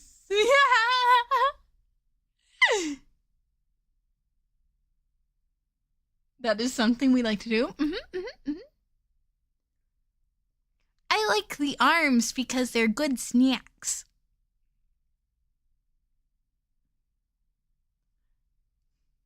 And finger sandwiches are great.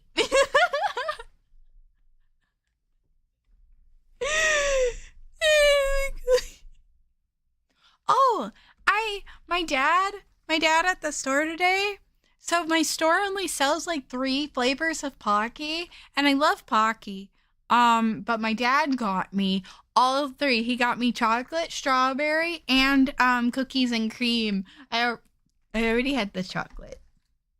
I'm trying not to eat all of them in one day, but I can't. I have gone through like 3 boxes in an hour before. Sure, we can meet again for research purposes. I have hiccups. Oh no. Oh no. I have hiccups. I have hiccups.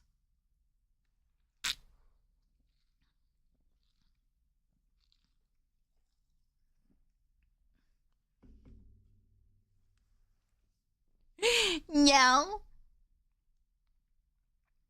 My friend Azzy, when he gets raided, he says, I will return your community back to you with a few bite marks. Oh, thank you for dropping by, Johnny. It was lovely talking to you. I hope you have a great stream. And I think you're amazing.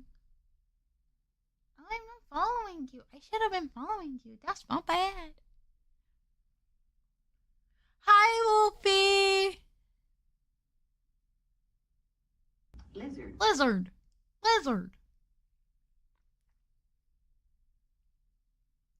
But yes, have a wonderful stream,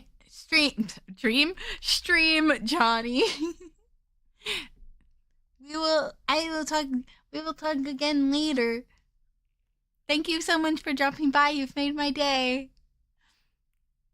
I'm likewise curious about why I felt such warmth when the high priest touched me. I'd also be interested in learning more about magic in general.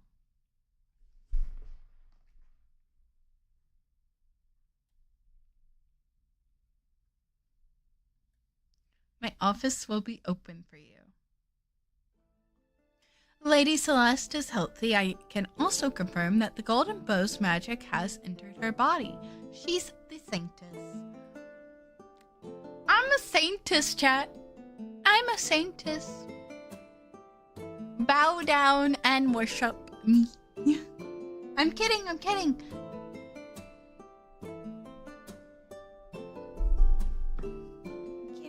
Y'all don't have to. A group hug would be acceptable.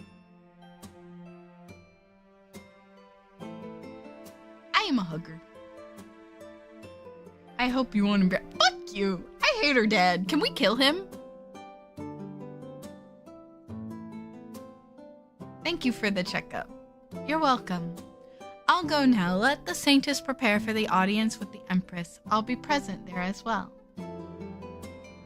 Thank you for your time, High Priest. Till we meet again.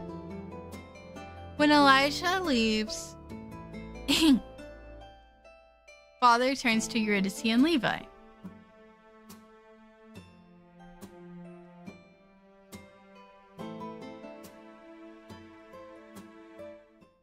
I would like to speak to Celeste alone.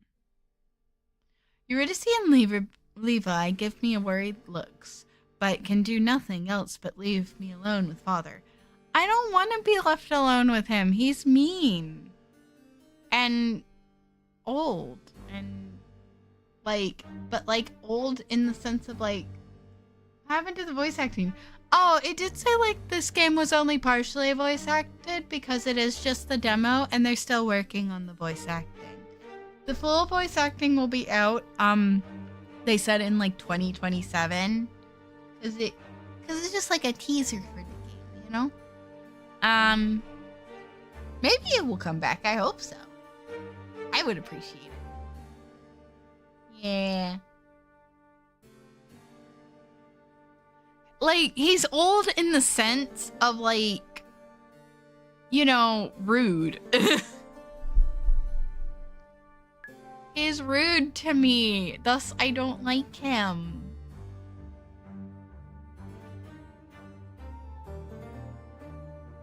So you've gone and done it. Fuck you. Done what? Made yourself the center of attention again. Fuck you. First, you fight with bears and wolves, then demon, and now you scream like a madwoman in the middle of the Grand Chapel. And when you wake up, the High Priest confirms you're the Saintess? Fuck you. How could you possibly carry such an important role? An immature person like you could never become the savior of humanity. Fuck this guy. Can we kill him with her new bow that's gold? I would gladly hit him in the head with it. Didn't want to become the Saintess. Yeah, this is like chosen. It's not like I walked up and went, hey, can I be the Saintess? And now you're actually admitting that you didn't want to be chosen by God. So you're a Saintess who rejects being a Saintess. You reject me being a Saintess. Where's your faith gone? Oh, whoops. As much as you're a bad fit for the role, you should still carry it with dignity. I'm not sure what Father wants from me, other than another opportunity to belittle me. I have to wonder why he hates Celeste so much. Celeste's feelings don't supply me with a direct answer, but as I continue to tap into them, a wave of resentment towards Father suddenly washes over me. Oh, and now you're mute? I'm gonna stand up to him. No, I can't let him belittle me. Yeah, fuck this guy. Maybe Celeste gave up long ago on interacting with Father, but I can't let him assume he has the right to abuse me. I may not be the best choice for the Saintess, but I'm going to do my best at fulfilling the role. Just watch me. Father laughs, a mean, unamused sound that chills my bones. You're going to further embarrass this family as you struggle with being a key player in the Lucari Empire politics. Do you think being the Saintess involves only shooting the bow? What about bringing hope to all of humanity? What about displaying excellent propriety to earn the favor of the political factions of the Lucari Empire? I would love to, because oh my god, he, instead of being supporting and being like, hey, are you okay? He's like, you can't do this, you're already gonna fail. And it's like, I can't turn down this role. I was chosen. What am I supposed to do? I gotta plug in my headphones. And when she was like, yeah, I didn't want to be the Saintess. He's like, oh, so now you don't want to be the Saintess? Man, what? I knew it, you were bad. It's like, you don't want me to be the Saintess either, you dick face.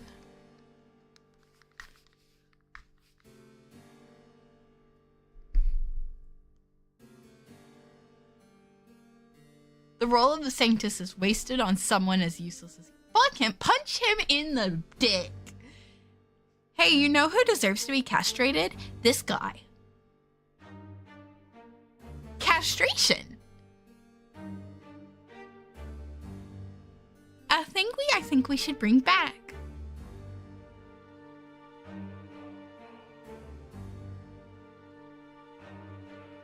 His words correspond to fears that have already bloomed in my soul. What if I really can't fulfill the role of the Saintess properly? What if Father is right? Get ready for the audience with the Empress. And when we're in the throne room, Do your best not to demean the Decory name. Fuck him. Punch him in the dick. Our problems would be solved if men like him were castrated.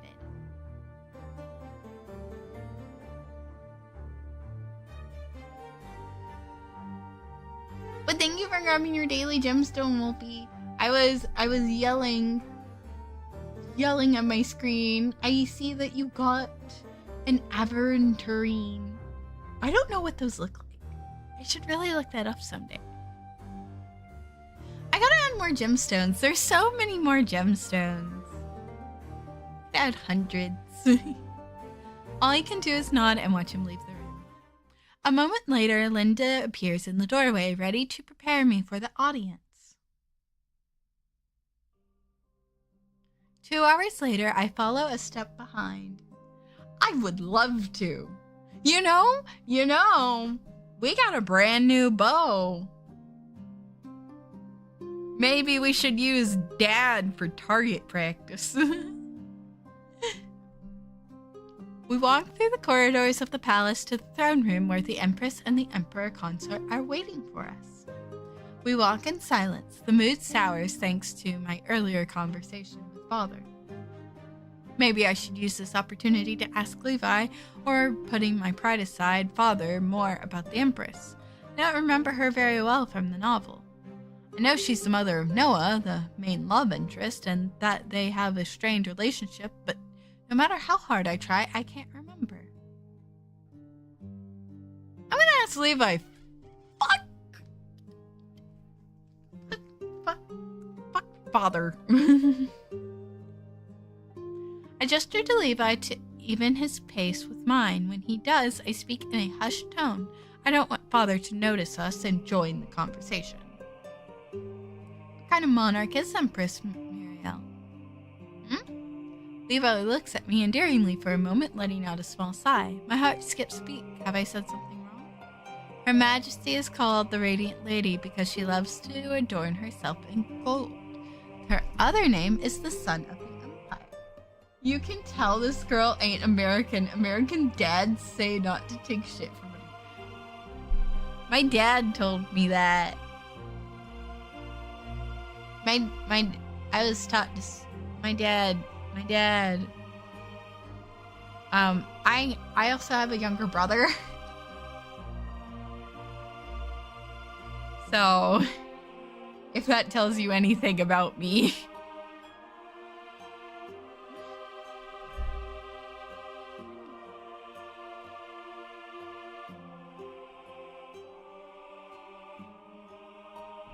I'm the oldest. I'm the oldest in my family, and I have one brother, and he's 5 years younger than me. There is a little dragon out there that is younger than me by 5 years.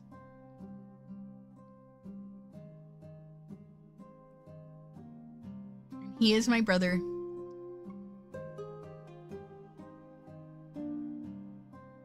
Yeah, that sounds pretty chaotic. I have one sibling, and that's more than enough.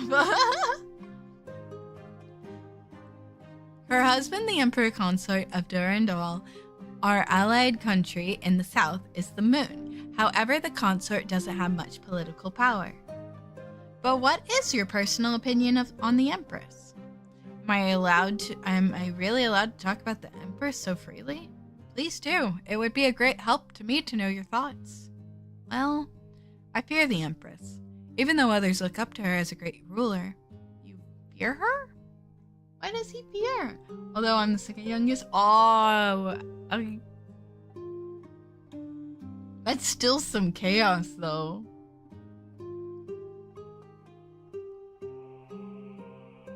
Yes, she's the ruler of our country, and she can be quite strict with her judgment.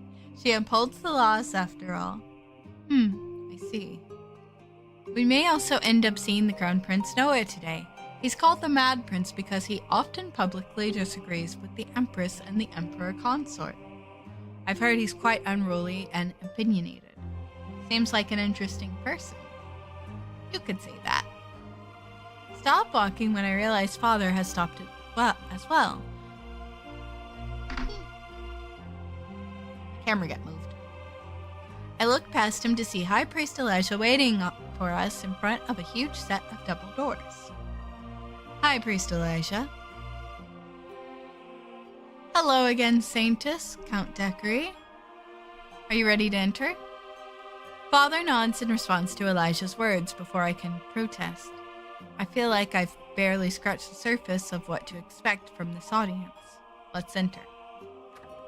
The guards in front of the throne room entrance open the door, and Father and Elijah enter the hall.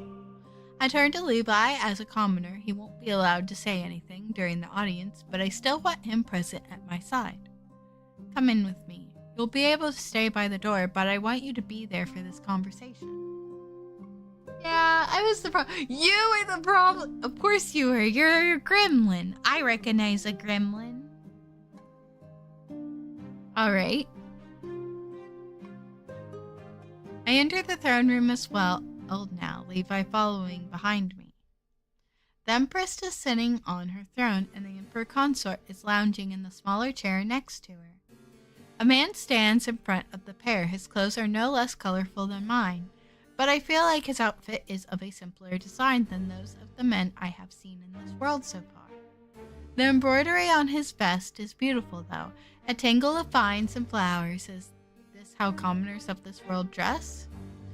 When our group moves in closer, I notice tremors have overtaken his body. He clenches his hands at his side. Your Majesty, I beg of you, please help me. The Empress' smile freezes, the blood in my veins. She stares at the man with such contempt, and I quickly realize what kind of ruler I'm really up against. No, that kind of problem. I got suspended a lot in elementary. Oh, you had rage. Oh, okay. That kind. That's fair. I get mad at Overwatch. But if it was just in elementary school, like, obviously that means you worked through it, right? You seem a lot more chill now. In fact, like, I think, yesterday you were telling me not to apologize for, like, me being like, hey, I can't weed, I'm really sorry. I had a bad day and now I can't weed.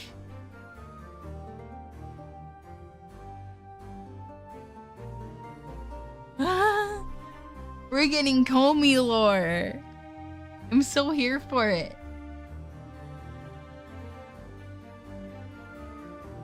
The Empress smiled for you. My son, he's sick, but I have no money for medicine. Please let me use the magic of the priests free of charge. Elijah's mouth falls open and he takes a step forward towards the man, but Father grips his shoulder. He shakes his head and says in a low voice, "You don't want to antagonize the Empress." Elijah nods and mouths back. I will seek out the man later. Why would I grant? I'm glad. We're like anger issues. The solution. No. Oh no. I'm sorry.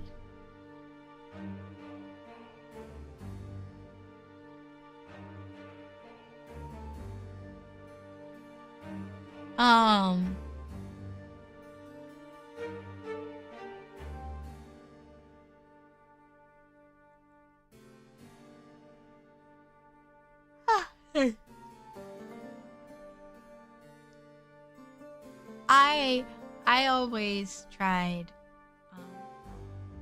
I know with my streams I try to, like, you know, brighten people's day a little bit. But I know I suffer from depression as well.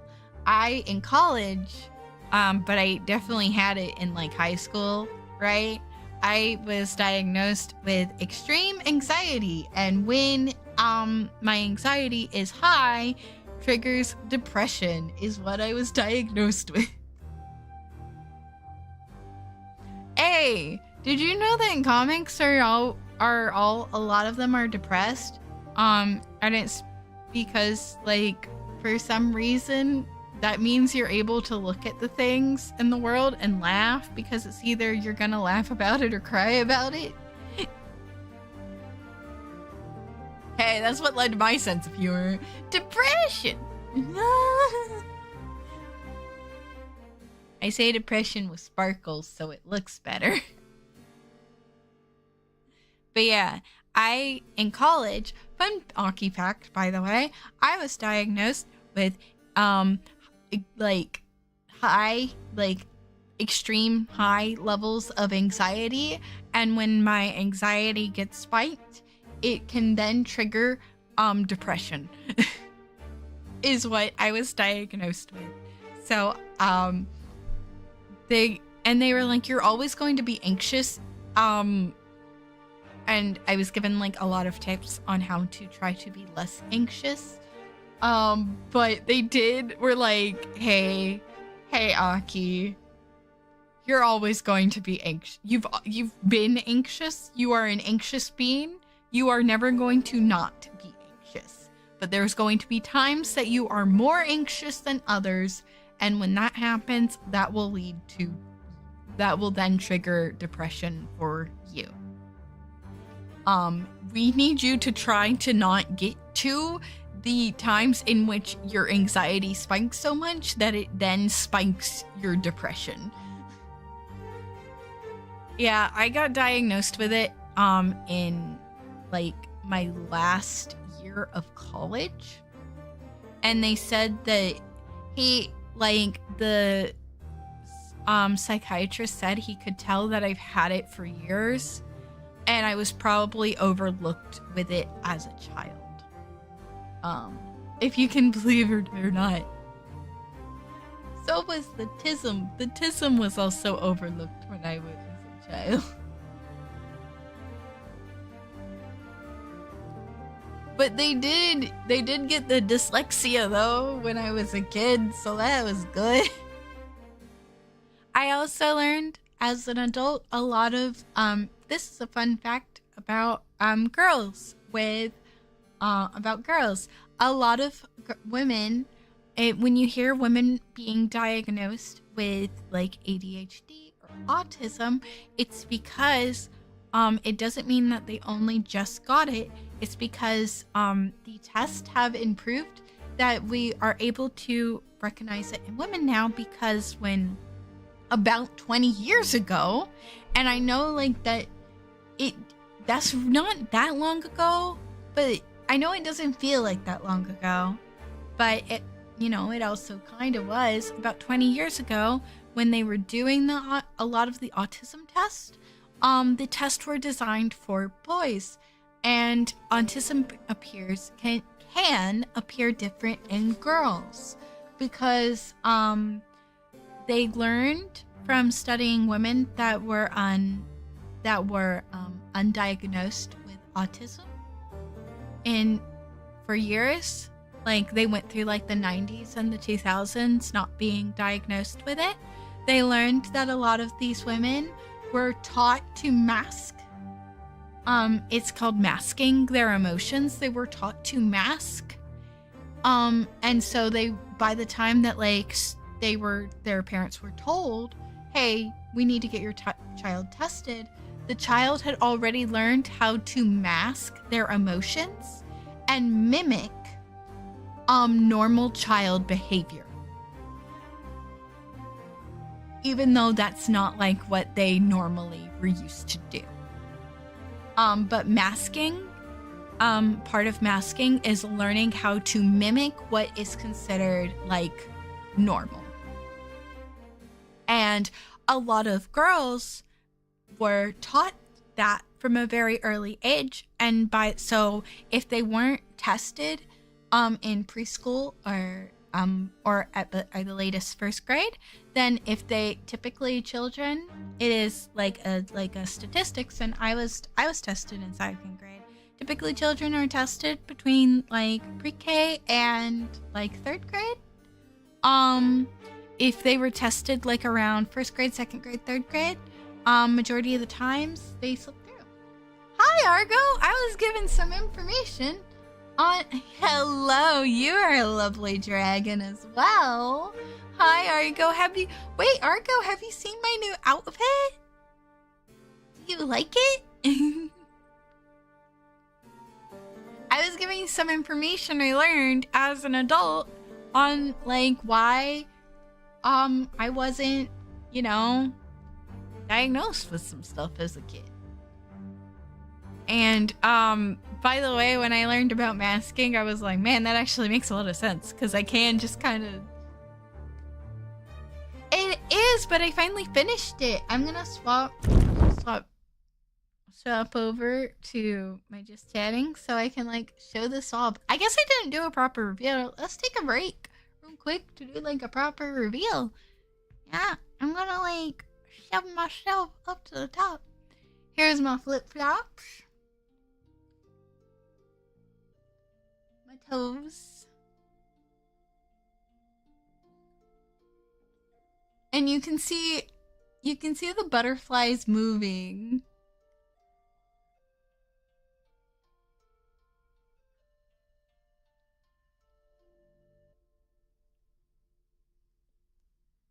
I made those butterflies move, y'all.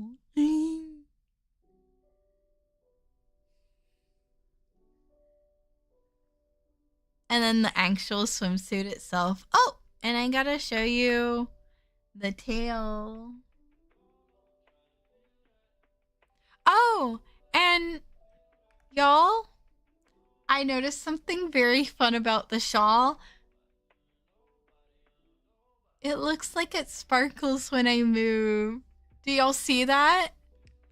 Do you see the sparkly effect that happens?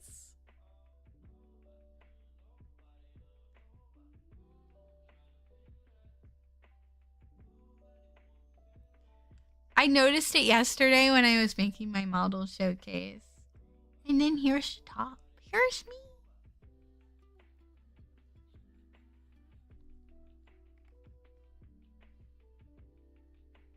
Thank you. There's me. And I changed my makeup.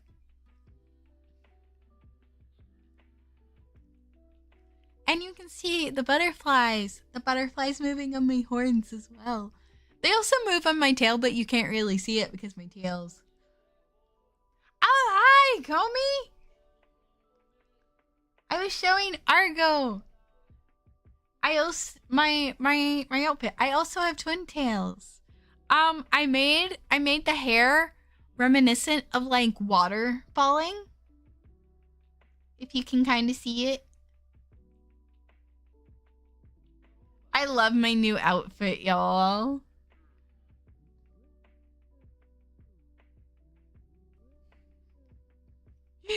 It makes me happy.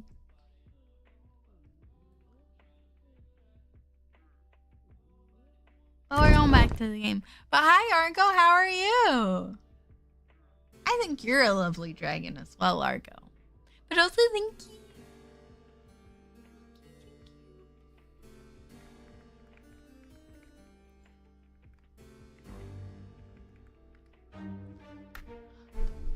Argo, I did an ara earlier. Do you want to hear it? You worked on a thing? Do I get to see the thing, or is it a secret thing? Or was it for work? Was it for like boring work?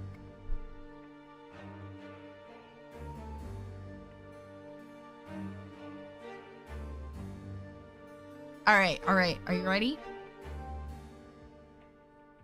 better be ready. Oh. Where is it?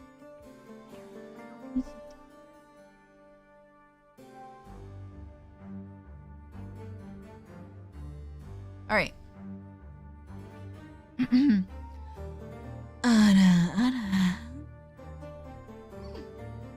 one was a little better. I ran out of breath halfway through.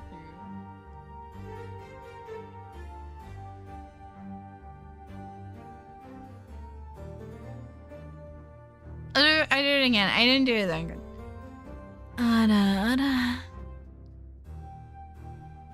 That was a lot better. It's been a hot minute since I've done one. Right, I'm gonna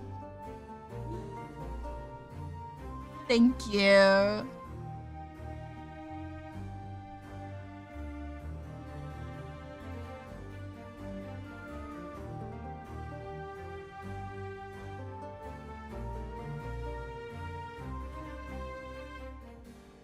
dragon events. Oh, it cut out the first time. Uh-oh. I'm sorry. I'm sorry.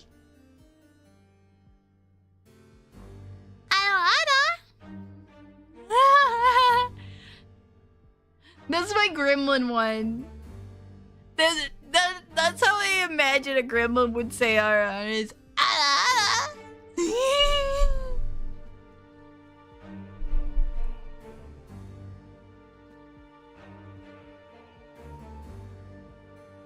Let me see this. I want to see dragon event. Let's go! Model reveal debut on June 6th. I'm gonna have to mark my calendar for that one. Make sure to follow Argo. Argo's awesome.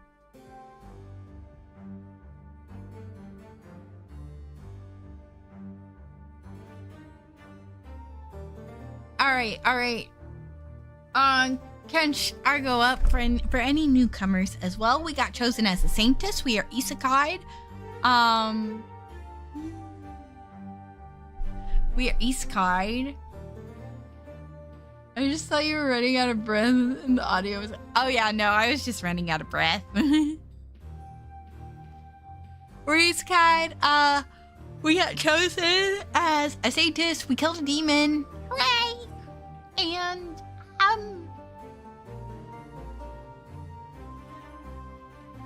we are also, but you're an awesome goober, Argo. I think you're great. And we're also, now meeting the Empress, but the Empress is mean. And she is about to deny this guy, asking her to please let him have access to the priest for free. So you know, his son can be healed because his son is sick.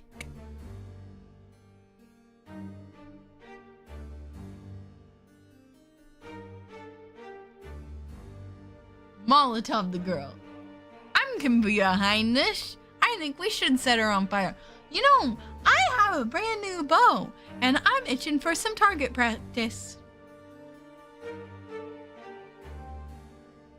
Why would I grant you a preferential treatment? Begone! I have important matters to attend to. The Empress's gaze lands on us, and she beckons with her finger for us to approach. Yeah! War crimes! Let's commit war crimes!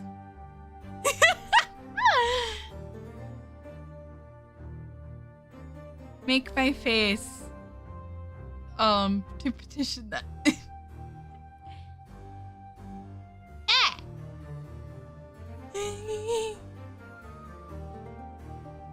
Ignoring the man's protest, two guards drag him out of the throne room. It's weird I can understand why the Empress denied the guy. Why do you think she denied him?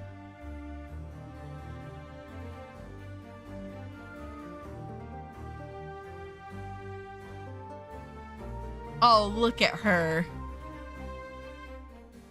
When we come closer to the monarch, I can clearly see why the Empress would be called the Sun of the Empire. She does wear nothing but gold. Her golden dress and crown glister in the sunlight, falling through the floor to the ceiling windows of the throne room. But no matter how beautifully dressed the Empress is, her smile makes me think I'm a mouse in front of a lion. At last, the prophesied Saintess stands before me in flesh and blood, in the flesh. I smile and make my best attempt at curtsy, following Celeste's memory. The wince on my father's face tells me I failed to move properly. Father and Elijah make smooth bows. I still vote Aki as yeah, I'm an empress. I'm an empress of the dragons. If she did once, then others will come asking for the same thing, and if she denies them, then it will seem as big. Yeah. Unfortunately, I do see that point, but also at the same time, it feels like that's something he should ask the church. You know?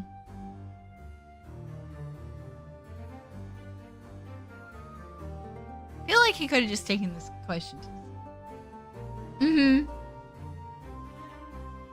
Serve me and I will give you all gemstones and cookies.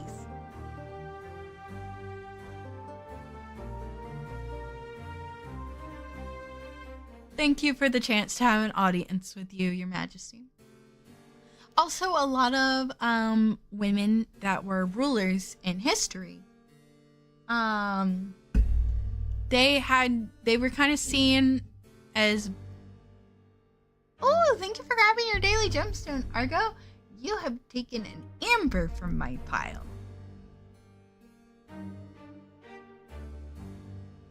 Our forfeit to the U.S. military? Oh, they would probably love to get their hands on my hoard. Hydrate and stretch. Thank you for the hydrate and the stretch.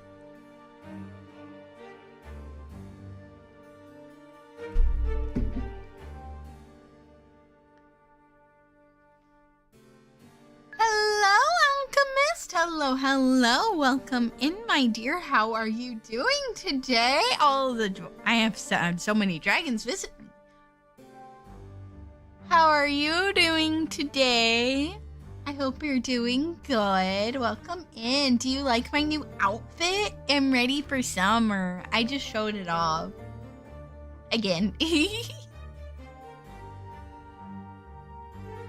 Oh, that is probably how she laughs. Yeah. She's the Empress. She is the Empress.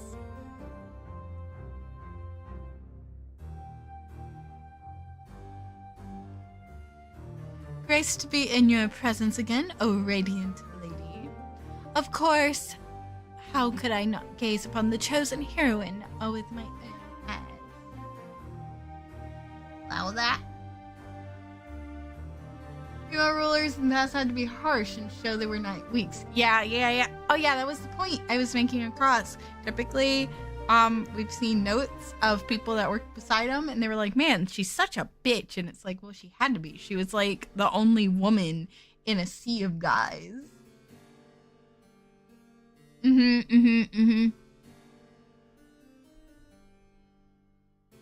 Because if they made any choice that was like considered nice, they would be like, well, she's emotional because she's a woman.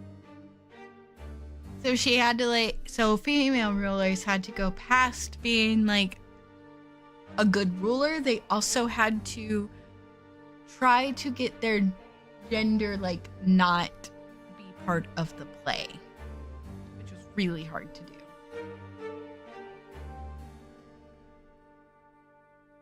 But we're playing Saintess of the Golden Bow.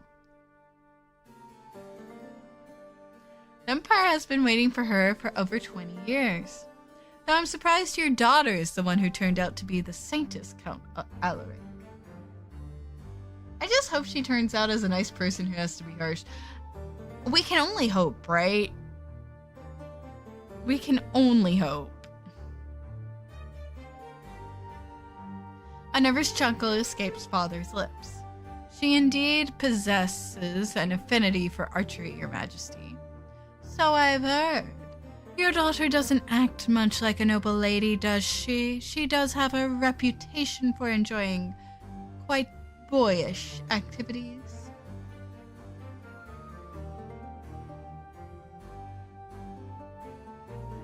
Bow like hairpiece or bow as in weapon? Bow as in weapon. Oh, I'm so tired of this old bitch character. Comey and the rest of chat, I got a feeling she's not actually nice. That she's not like, oh, I have to be harsh, but I'm actually a nice person. But more in the sense, she's just kind of a bitch. I'm starting to get those vibes. And twisted. Yeah, we have a bow and we have to kill the demon queen. Unfortunately, this is not her. But I'm willing to use her as target practice. One can hope. Father's face turns beet red. He's embarrassed because of me. It seems the Empress finds me lacking as well, and having her, out of all people, displeased with me is not good. And is it just me? Am I crazy? But, like, why are they all displeased with us being the Saintess? Like, it's not like they can just choose a new one. You know? We're it. We can't just be like, oh, well, since you don't like me, I guess I'll just give up the position to someone else. Like, it's not a job interview thing. I'm gonna listen in, but gonna go to Limbus Company because the character is unladylike. Yeah. Have fun in Limbus Company. It's known that Count Daiquiri has two daughters, the one who's a perfect image of a noble lady, and the one who's a tomboy. I suppose the girl that stands before us, although dressed in finery, is not much of a proper noble. Silence falls in the room. Everyone looks at me, expecting me to answer. Under the sudden attention, my mouth goes dry, and I can't find words. Why did I think I would suddenly gain respect by becoming the Saintess when Celeste's questionable reputation has been spreading for years? Father has already told me I was lacking. In a sense, it's good that everyone expects Celeste to be quite lousy at etiquette. After all, I have no idea how to curtsy or properly use a fancy utensils or dance like a graceful noble lady. Yeah, I've just passed the boss and that took me 20 years. Oh my god. 20 attempts. Not 20 years, 20 attempts. Oh my goodness. I wish you luck. In a sense, it's good that everyone expects Celeste to be quite lousy at etiquette. After all, I have no idea how to curtsy or properly use fancy utensils or dance like a graceful noble lady. I'll do my best to be a proper Saintess. I don't want to fail the Empire, but yet at archery or proper behavior. So you want us to believe you're suddenly going to improve your etiquette skills and your knowledge of politics. That's what's expected of me now, isn't it? So I will focus on honing my skills with the golden bow, but I will also work hard to fulfill the political side of being the Saintess.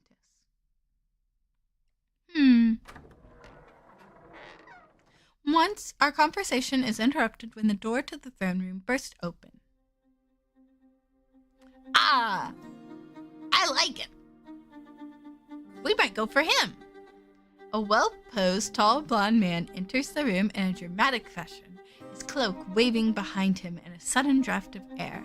He is Noah, Levi's love interest in the book. A handsome guy, Noah's skin is darker than most Lakari nobles, but only slightly. He's inherited most of his features from the Empress. When he spots me, a smirk appears on his face. Here's a smirk. Hi. His red eyes shine with mischief. Knock, knock. Did I miss anything? The voice acting's back. Fashionably late as always, my son. If I missed nothing, there was nothing to miss. Oh, I like Noah. This is the Saintess, right? Count Decoris' tomboy daughter. Yes, that's me. Hi, Jane. Thank you for getting your daily gemstone. Oh, you grabbed an Alexandrite. Alexandrite's one of my birthstones.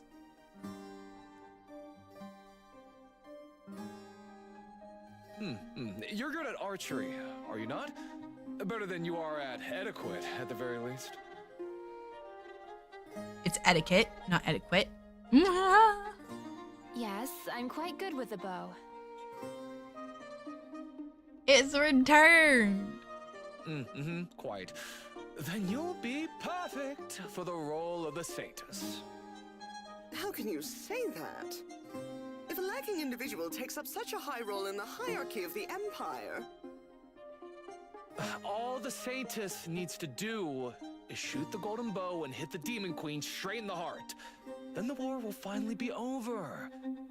Is that not what you want, Mother? He's got a point. I want peace more than anything else. I feel like there's more to this statement than I can decipher with my incomplete knowledge about the Lokari Empire politics. I never paid much attention to that aspect of the book when I was reading, too excited about the romance and the adventure parts. And Celeste didn't really pay attention during her lessons either. Together, we know next to nothing about the Lokari Empire's political situation. Please don't worry about anything, Your Grace. I'll defeat the Demon Queen and bring peace to the Empire. Empress Morel gives me a long look. After a moment, the confident smirk that Noah inherited from her is back on her face. Excellent. Then there's nothing stopping us from proceeding with the mission to defeat the Demon Queen, is there? Noah, you will be the one leading the Saintess's quest. Noah's eyes widen. He opens his mouth and closes it. But you will lead the Saintess quest, and you will take the 20 best men from Palace Guard, the Mage's Tower, and the Church to accompany you. You will leave in a month. In a month? So soon? Shock makes my heart beat erratic. With my current archery skills, I'm nowhere near ready to defeat a powerful enemy so soon. Is there a problem? You said you were great at using the bow. And that's all you need to be a successful saint, right? I can't deny her words, and neither can Noah. After all, we're the ones who just made those claims to her. I simply thought we'd have more time to prepare. There's no more time, not with the Demon Queen's army closing in more and more on the capital in recent years. I think you and the Saintess are ready enough, but do you question the Empress's judgment? The Emperor and Noah glare at each other. Noah doesn't respond, he just turns around and walks towards the door. Noah, you will prepare for the quest and depart in a month. As you wish, Your Majesty. You will accompany the Saintess and my son on their quest as well, High Priest Elijah. The Saintess quest will be an important moment in the history of the Lokari Empire. I wouldn't want to miss witnessing the Saintess defeat the Demon Queen. I will organize a ball to celebrate the finding of the Saintess tomorrow evening. Be sure to attend, all of you.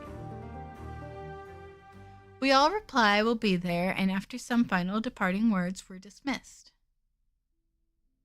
After the audience, I ask everyone to give me some time alone.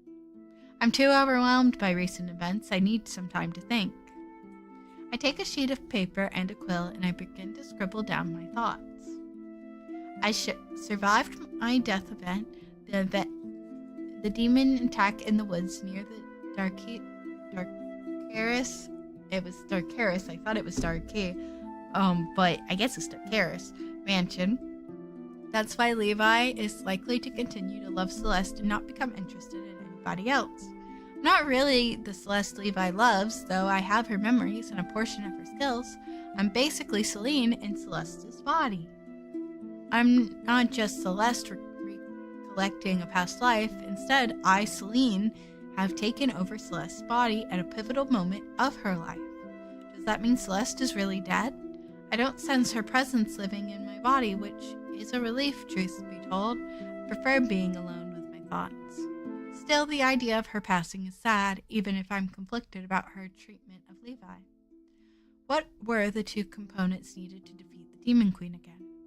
The first one is firing an arrow imbued with the golden bow's light magic at the Demon Queen's heart and actually hitting the target. So I'll need to practice both archery and accessing the bow's magic. I suppose chaining with the bow will just take some time, though I have little to spare. As for wielding its magic, that's something Elijah will know more about, given that he's a light magic user. I scribbled down that I'll need to talk to Elijah about the golden bow and its magic. There is also a second component to defeating the Demon Queen. one that follows a story trope more than practical logic. Noah and Levi's love makes the magic of the golden bow stronger. I'm scared. This situation isn't just a story in a book anymore. It's my reality. Levi, Elijah, Noah, Eurydice, Father, the Empress, they're all real people. They aren't acting according to a script either. The plot of the book has changed. It's a real world now with unpredictable consequences. And I'm at the center of this story. Levi dies at the end of the book, despite defeating the Demon Queen, despite Noah's love for him. Will I die again too? If I have to fall in love with someone, who should it be? Levi, who blindly adores this lady? Noah, who has the burden with leading the mission to defeat the Demon Queen? Elijah, who is a priest and can't marry someone unless they're part of the church? Or should I pick someone else entirely? There's a secret fourth love interest. The next evening, Linda gets me all dolled up for the grand ball the Empress is throwing in my name. At the ball, I find myself sitting at the table staring at silverware I have no idea how to properly use. Celeste's memories aren't helping me much. The servants put a salad in front of me and I pick up one of the forks. There's an offended gasp from my left. Did we not use the salad fork? I look at the noble lady sitting next to me. She's almost purple in the face. Oh my god, staring down at the fork I'm holding. Wrong piece of cutlery then. I put it down and take another in my hand. I steal a sideways glance at the lady. She doesn't seem to be offended anymore. Oh my god, it's just a fork. Calm down. This must be the right fork then. Everyone starts eating. I dig into the salad too, but it tastes like paper to me. I'm nervous. My hands are clammy. So you've become the Saintess, Lady D'Aquarius. Oh, the voice acting's back. That means I can take a sip of my soda.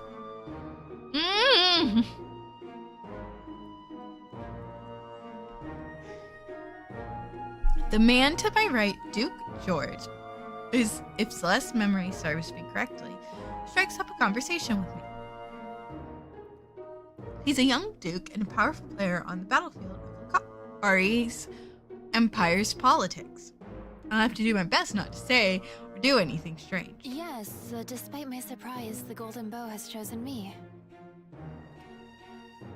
Oh my god, my hiccups are back. Well, now that you carry such an important role, do you plan to improve your knowledge of etiquette?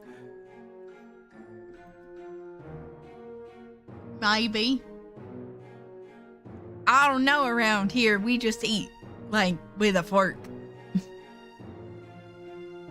Where I come from, there's normally only one fork to eat with.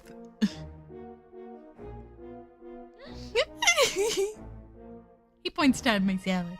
Oh, come on, what am I doing wrong this time? The Duke smiles, but his expression isn't unkind. You have no idea what you're doing wrong, do you?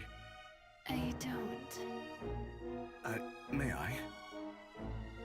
He extends his hand to me, and when I don't protest, he touches my hand gently to modify the way I'm holding the fork. Oh, come on, George. You're spoiling the fun. The lady to my left has a cruel smile on her face. Shoot, I really was eating the salad wrong after all. My cheeks heat up with embarrassment, and suddenly I find it hard to breathe. Now that I'm the Saintess, I will watch closely. The nobles are all going to be laughing for weeks about the way I ate the stupid salad. I just know it. Yeah, they have nothing better to do with their lives. Excuse me. Yeah, Southerners don't care too much for overcomplicated etiquette. As a Southerner, I agree.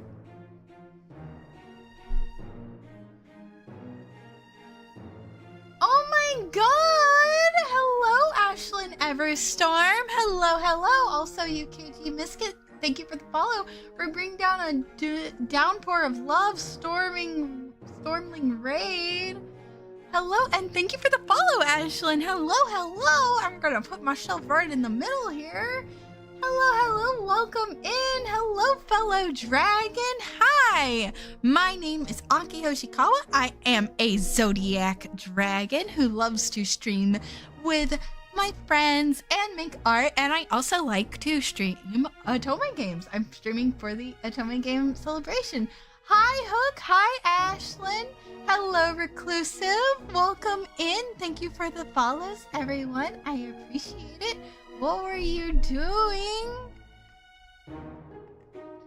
Let me get you a shout out here. If you need to raid and run, I totally understand. I will take care of your community. Feel free to grab a cup of tea and chill while I read this Otome game tome.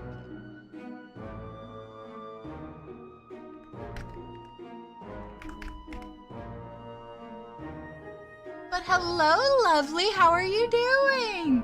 Oh, you're playing Claire Obscura Expedition 33? Oh, I've not played that game myself, but Yuki has played it, and I watched him play it, and I loved watching him play it. First time, Claire. Yes!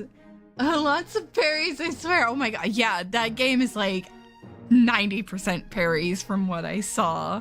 But did you have fun? I hope you had a good time.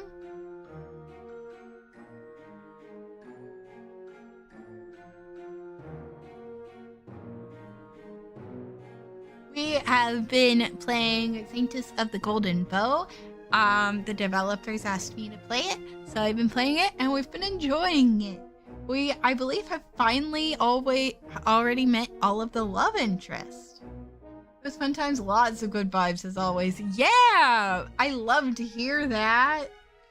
Love to hear that. Thank you so much for the raid. You made my day. Yes. Please go eat pizza. I will look after your community, and I will only be a gremlin somewhat to them. Yes, it was lovely meeting you as well, Ashlyn. I hope you have delicious pizza, and thank you for the lurkies. Yes, I will. I offer them tea and gemstones. Here's the secret. It's rock candy.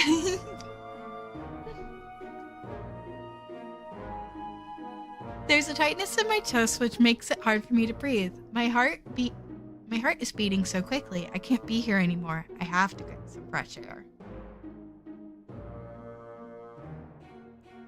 Are you okay? Duke George calls me after me, but I walk quickly to the terrace. Once I'm away from the throne room, I run into the gardens. I stop only when I reach a small pond. Here, I put my arms around my frame, trying to control my breathing. Breathe, Celine. In and out. In and out. Don't cry. You'll ruin your makeup. Linda spent hours putting on you to make you look like a real noble lady. Didn't think I'd run into you here. Oh my god, an ambush! Turn around when I hear the voice. It's Noah. He's drawn his sword, and his usual mocking demeanor is not present. He's completely serious when he suddenly puts his sword against my throat. My heart beats so... Noah, what is this twist? My heart beats so loudly that it feels like it could jump out of my chest, this time from fear. Does Noah want to kill me? I wish I could just kill you and be done with it. What? This isn't my fault. This isn't our fault. He does, but why? Suddenly I remember the scene. I fangirled over it when I was reading the novel. This is the scene where Noah puts his sword to Levi's throat. It's overly dramatic, and most of the readers of the novel interpret it as a romantic interaction. I don't see how this is romantic. Is this romantic to anyone else? Having a sword against their... Wait, I realize now that there's probably someone out there with that kink.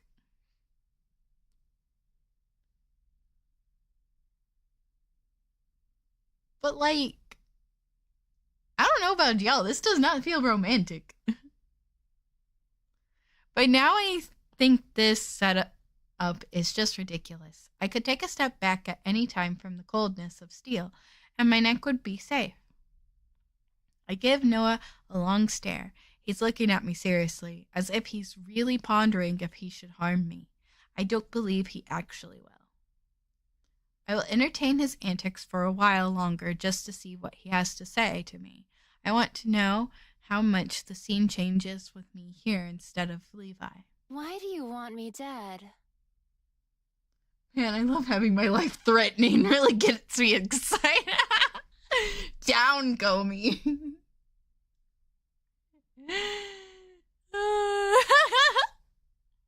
Because you're the reason I have to go on the mission to kill the Demon Queen. And so soon. Is that a problem? Wasn't that always the plan? If anybody less capable than you had been chosen as the Saintess, Mother wouldn't have told us to leave within a mere month. I'm glad he thinks so highly of my archery skills, especially considering how little the nobles think of my etiquette skills, but he's wrong. I may not be as great at archery as you think. That fact would change nothing at this point. Mother is now convinced you can defeat the fiend. Ruh-roh. Sarcasm, girl. This is a suicide mission. None of us will come back from the quest. We might. Even though I remember this line from the book, my eyes widen. How do you know we won't return? His words almost feel oddly like foreshadowing for what happens in the book. Noah seems to seriously believe what he says. 20 people going deep into demon-ravaged lands to enter the Demon Queen's castle and kill her. What could possibly go wrong? Nothing. Not a thing. Sounds like a great plan. I'll sign up for it.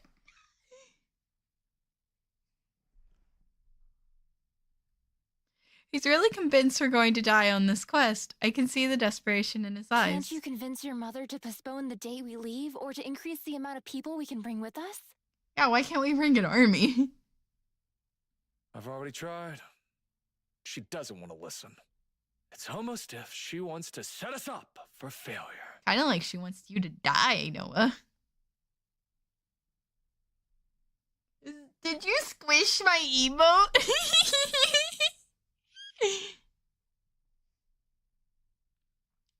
I feel like there's a lot about the relationship between the Empress and Noah that I don't understand. It's painful to watch him suffer under the heavy weight of so much doubt. Look, I'm afraid of the mission too. But I don't want to give up. I won't just roll over and die. I'll keep fighting until the very end. Yeah. And I'm gonna go kick her. No matter how the mission ends, I want to be sure I've done everything I can to fulfill my role properly.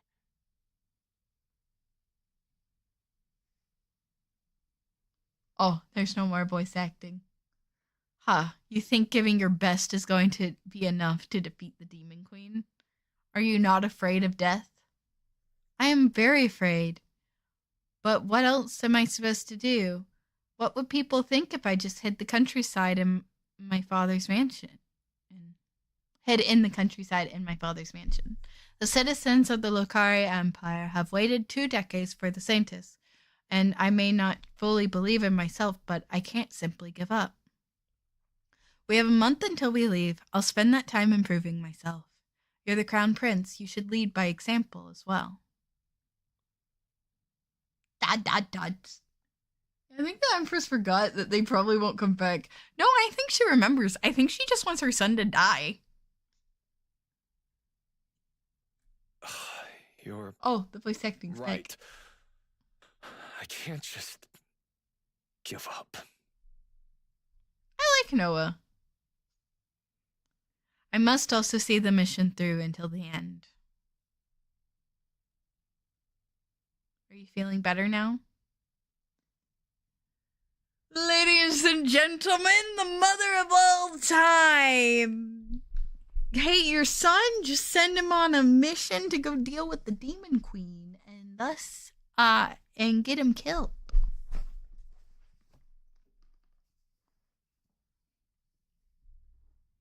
Does that mean you're feeling better now? Are you not considering killing me anymore? You gave me quite the speech, and I wasn't really serious about killing you in the first place. Are you sure? Why did you have to be so dramatic about the situation? Dramatic is practically my middle name. They call me the Mad Prince, remember? But to answer your question, I don't want you to die. I myself want to live too. I'm glad. Don't die on us, Your Highness. How much do you want to bet the Demon Queen? What if the Demon Queen is like, we walk in and she's just like, has like tea and cookies, and she's just like, hi, welcome. And she's like really soft spoken. She's just like, hi, welcome. Would you like I have made all of your favorite snacks.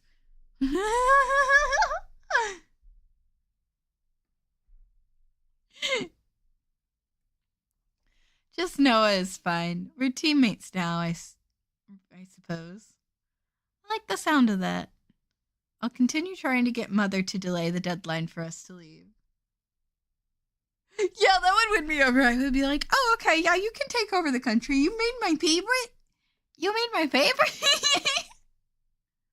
What is your favorite snack, chat? What's everyone's favorite snacks? What would win you over? Like, if you were sent to go kill the Demon Queen, what would win you over?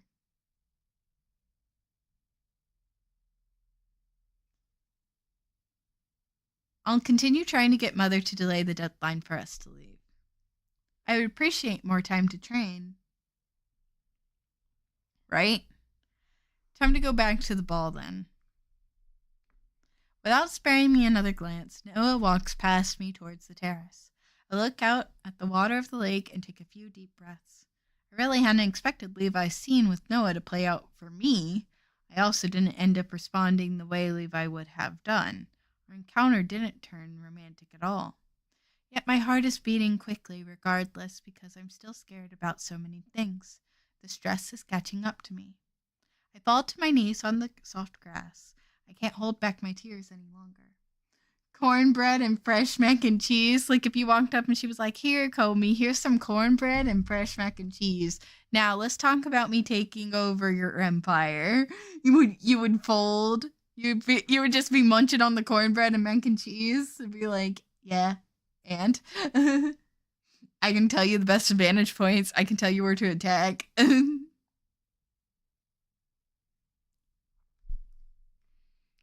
fall to my knees on soft grass. I can't hold back my tears any longer. I'm tired. I'm terrified. And I want it all to stop. Tears overflow. Looking into the lake, I allow myself a moment of weakness. Why is this happening to me now? Why is this happening to me? I don't want to be Celeste. I never wished to be the Saintess. After a while, I realized no matter how much I cry, this new reality won't magically change for me. The sooner I accept my fate and put my energy into the few things I can still influence, the better. With renewed purpose, I get up and walk back towards my room. Screw the ball. I'm not going back there only to be ridiculed further. I don't want the whole Imperial Court. Yes, the Empress is a bitch. I think the only thing I requested would not to kill the people. Don't kill the people, just kill the Empress. And we're good. I don't want the whole Imperial Court to continue watching how terrible I am at being a noble lady. Aw. Poor Celeste. Or I guess Celine.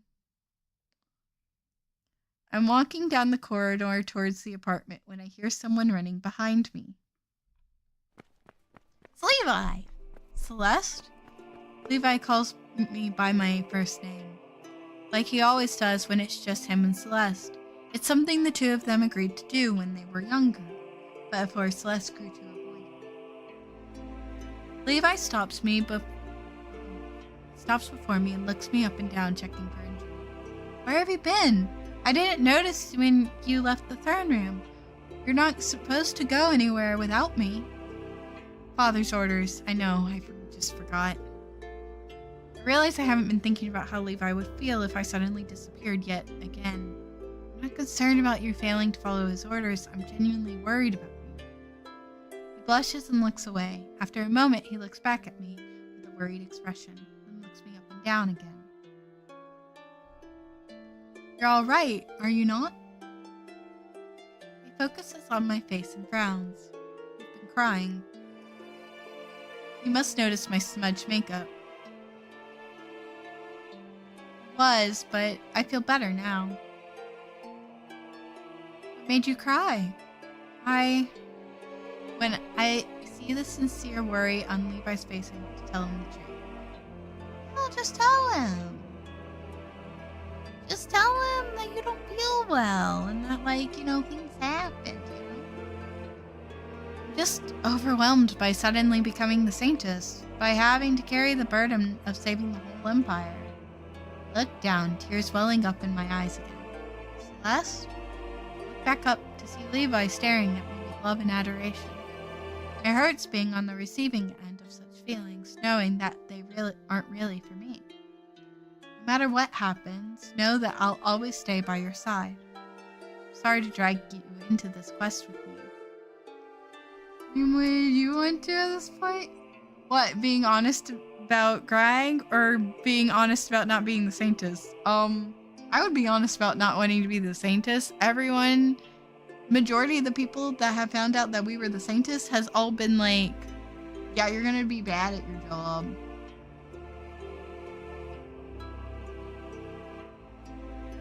No? Oh yeah, I wouldn't want to do the quest. I don't see the point in saving them. They've all been mean to me, you know? They've been mean to us. He would have been caught up in this mess anyways if he were the saint. But now he's coming along anyway as Celeste Knight. Don't say that. I swore to always protect you, did I not? Back when I became your knight, remember? I recall Celeste's memory at the time. They were both 14 back then. Levi took a knee in front of her and swore he would protect her until death did them part. Yet, I'm not the one whom he swore to always stay beside. The person was Celeste, so he should be free of the oath since Celeste is kind of dead. I say blood for the blood god, skulls for the skull throne, and for the chaos god. Yes! I would just sit back and be like, fine, y'all don't want me to be your saint? Then okay, I won't be your saint. I'm not going on the quest.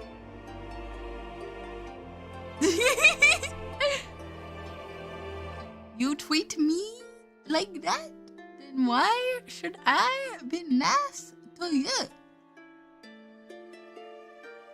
Hello, Eternal Vibe. No, I'm a different dragon. My name is Aki. Hello, hello. How are you doing?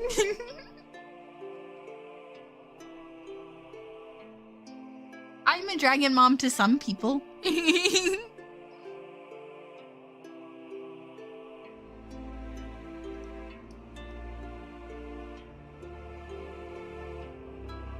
I can't tell him the truth, though. Eternal Vibe, thank you for the follow. I'm sorry that it didn't play on stream. My alerts have not been really working out very well. But thank you so much for the follow. No, this is Chaos Gremlin Aki. Yeah, I'm kind of a gremlin. I'm a dragon. I'm a gremlin dragon. I'm actually a zodiac dragon, but hi, how are you doing today? Hi, Mom. Hello, dear. I hope you're having a lovely day, Eternal Vibe. It's lovely to see you here. In the spur of a moment, I gestured towards Levi. Lean down, please. You're too tall. Too tall for what? Yes. Usually don't wear your ass, but what is a zodiac dragon? Right. A zodiac dragon, that means I'm part of the Chinese zodiac. And part of the Chinese zodiac, there is the year of the dragon, aka me. That's me. And I am a goddess. I am a goddess dragon. I was made of stars and stardust. Which is why you get a lot of the Chinese vibes from yeah, and that's also why there's stars in the horn.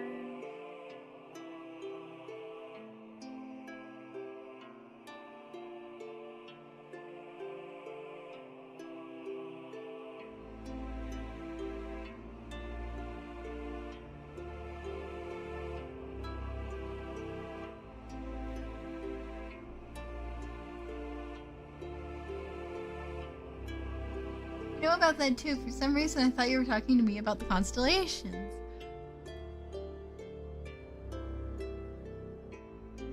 I love the constellations. I wish I knew more about them. I just like doing the casual stargazing.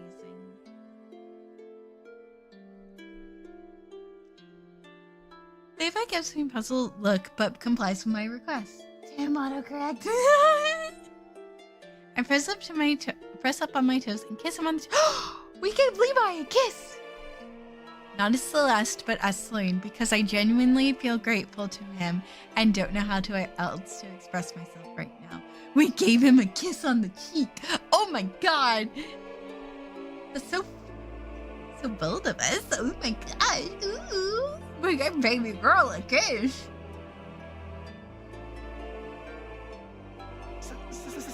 Celeste? Oh, we made him stutter! Levi blushes a deep red and gets flustered. Only when I lean back and smile at him do I realize I shouldn't be doing something so intimate to a man who loves a woman who once inhabited this body. I might be sending him the wrong message, especially after our earlier conversation. I'm sorry. I just... Don't be sorry.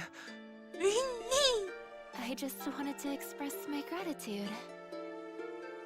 I let out a sigh. You always do your very best to protect me. Thank you, Levi. You're welcome, but it's my job to take care of you. I know you're not doing it just because it's your job.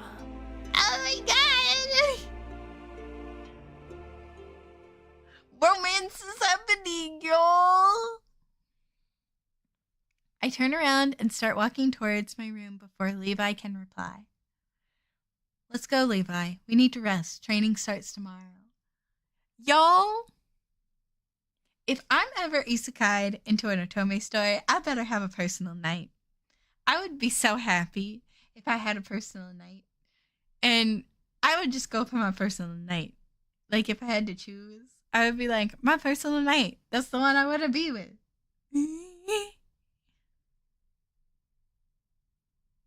I want someone to save me.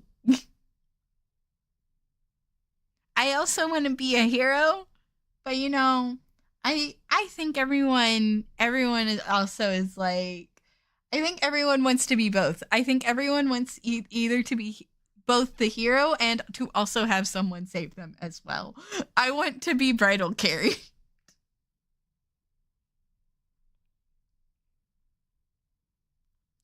Things that will never happen to me in my life.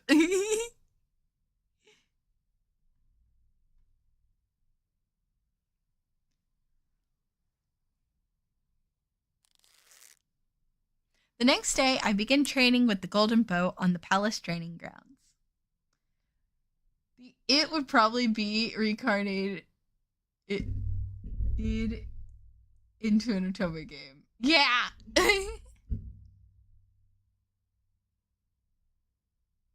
Yeah.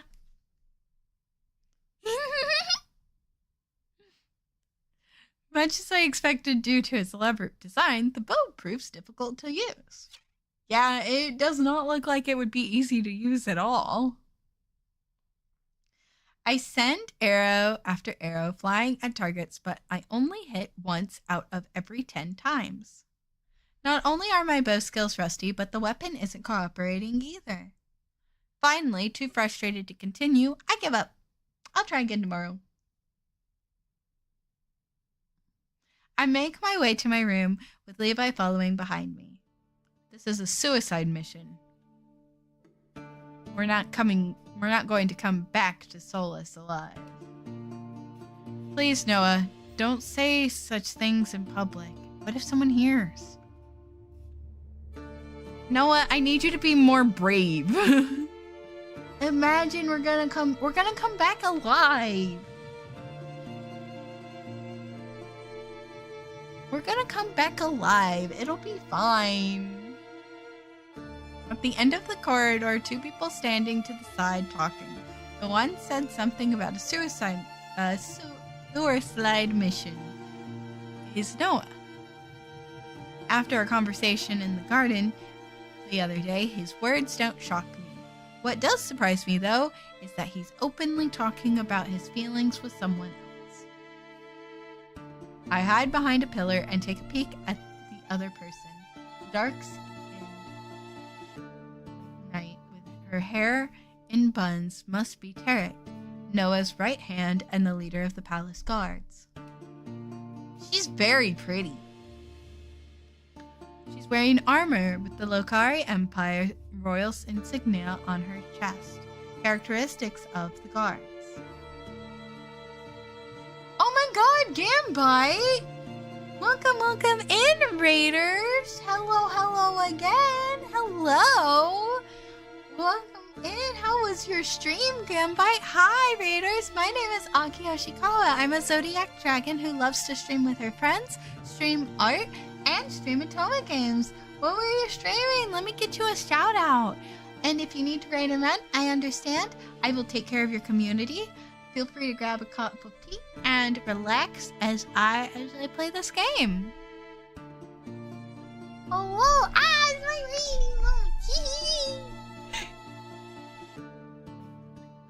Alien Isolation? Oh my god, I cannot play that game by myself. I have not played that game at all.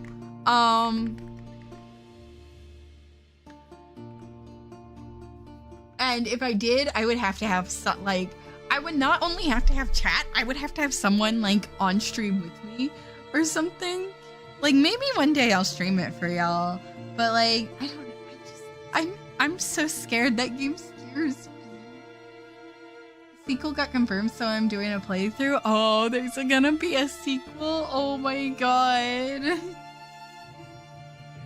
Oh my god, I'm probably gonna have to play that soon, aren't I? I love Alien. It's funny, my parents actually let me watch the Alien series when I was a kid, so I'm like such a fan of the Alien movies. And I probably should play the game sometime, but at the same time, I'm a little scared.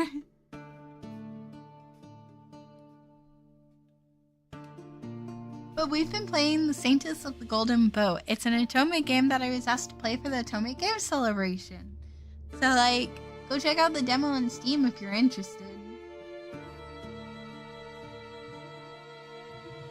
Yeah, whenever I finally do, I gotta make, like, time for it, you know? I'll definitely, like, post about it. You'll know when I do.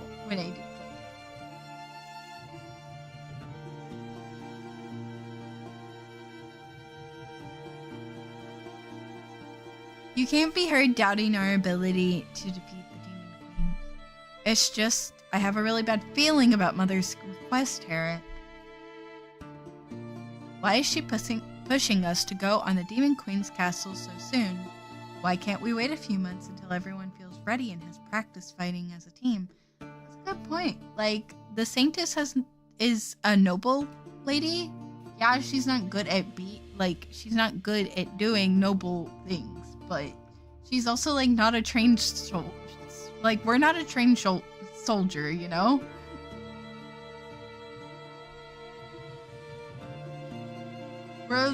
We're just the girl.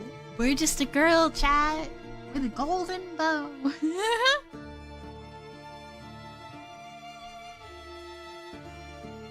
can't go against the Empress's orders, you know that. She said her reason for the rush is that the demon keeps getting closer and closer to the capital. Got it. So that's information that's like not known, right? Yet the fiends are at least 3 weeks' journey away from Solus, on horseback, they haven't made any significant movements towards us in at least a decade. Thank you for grabbing your daily gemstone, Gamebite. Ah, you got a low light. I don't know what those look like.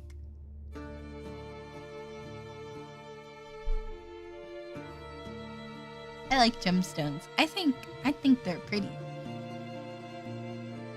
We've got time. The Empress seems to have a different opinion on the matter. I just don't trust her. Noah, watch what you say. What if suddenly she turns around and unsheaths her sword? Who's there? She noticed me. Uh-oh. This is the second time in the last 24 hours someone has pointed their sword at me.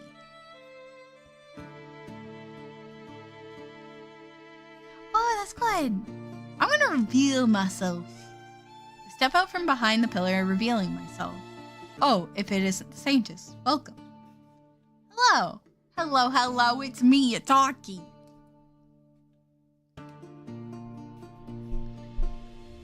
How much of our conversation did you overhear? All of it? I told you, Your Highness, you should be more careful. I'm sorry for eavesdropping. I was just curious. Noah takes a step closer to me. Oh, you were curious about me? I never said I was curious about you. I said I was curious about the conversation. Don't get ahead of yourself.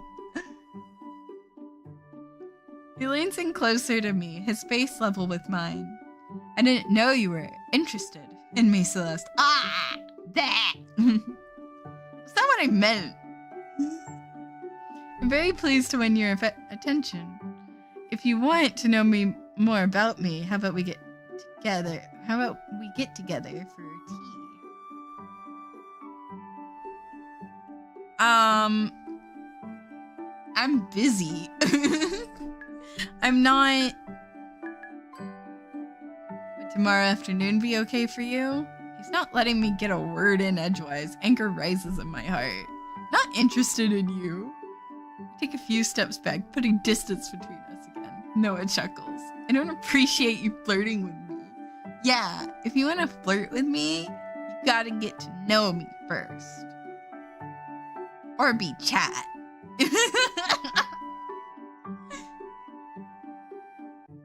Chat yells at me to settle down and stop running after guys in my Otome games. Is that what I'm doing? Clearly are.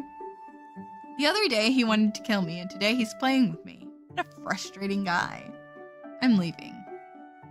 I rush towards my room, and my footsteps are heavy. I feel furious at Noah for clearly making fun of me. Levi follows behind me like a shadow. I spend the next few days training with the golden bow. I increase my accuracy rate, but I'm still struggling to wield the weapon. In the afternoon, Elijah approaches me. No, I'm just an asshole. You're a gremlin, Comey. We're all gremlins here. In the afternoon, Elijah approaches me. How's the training going? Should I be honest with him? I hesitate, but I know I'll need his help to access the bow's magic. It's not going great. Honestly, the training's not going great. I feel like the bow is fighting me for control. The bow is supposed to be semi-sentient. The issue may very well be that it hasn't fully accepted you. Hasn't fully accepted me. It chose me. Even the bow is like, fuck you for being the saint. What the fuck? What should I do to make the artifact approve of me? Unfortunately, I don't know. I wanted to ask you something ever since I was chosen as the Saintess. You're the High Priest, so you know a lot about holy magic, is that right? As much as humanly possible, I can. I'm the strongest light magic user in the Empire. Ah, that's right. I remember that part from the book. Everyone thought Elijah would become the saint, but on his 18th birthday, he didn't get chosen because he sucked. The previous approval of the bow is we need God. god. Oh my god. The bow's like, I haven't approved of you yet, but God approved. But God approved of me. What the fuck, bow? Get on the same page. The previous high priest abdicated at the time and passed on the role to Elijah.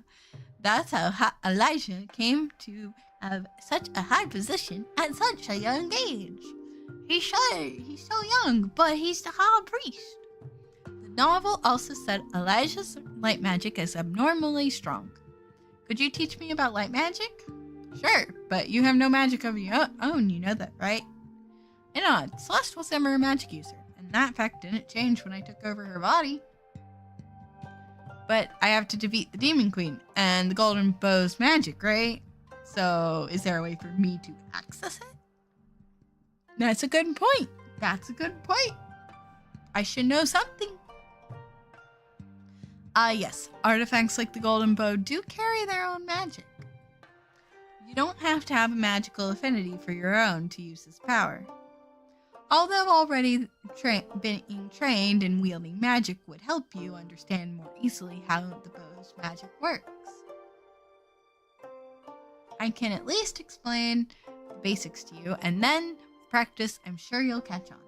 You didn't buy the subscription. I'm sorry, I didn't buy the subscription for the bow, guys. I'm poor. I don't know if you noticed this, but I never close my commissions because I constantly need money, because this is how I make my money. I make my money through Twitch and art commissions. I can't afford the bow subscription.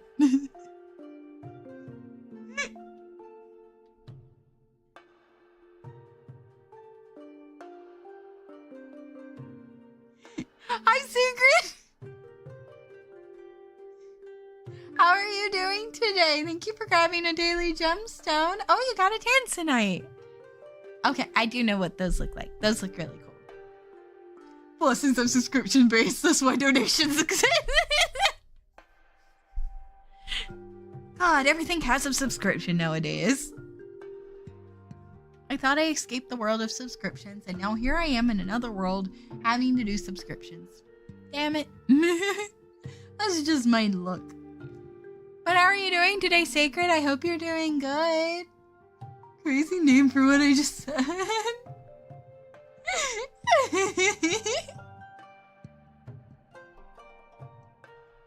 Oh, I didn't know what that's called, the swish thing from your necklace. It's so pretty. Yeah! Swish, swish, swish, swish, swish.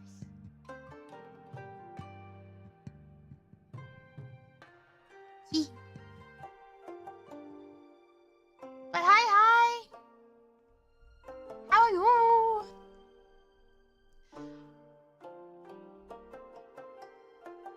Please teach me what you know about using an artifact's holy magic. Sure. I'm doing great. I'm always doing great when y'all are hanging out with me. It makes me happy. I love hanging out with y'all. It's always so much fun when we get to share games together and stuff, you know? Elijah he's moving behind us. He's moving behind us and he's touching the hand he's touching his hand to ours and he's showing us how to use the bow.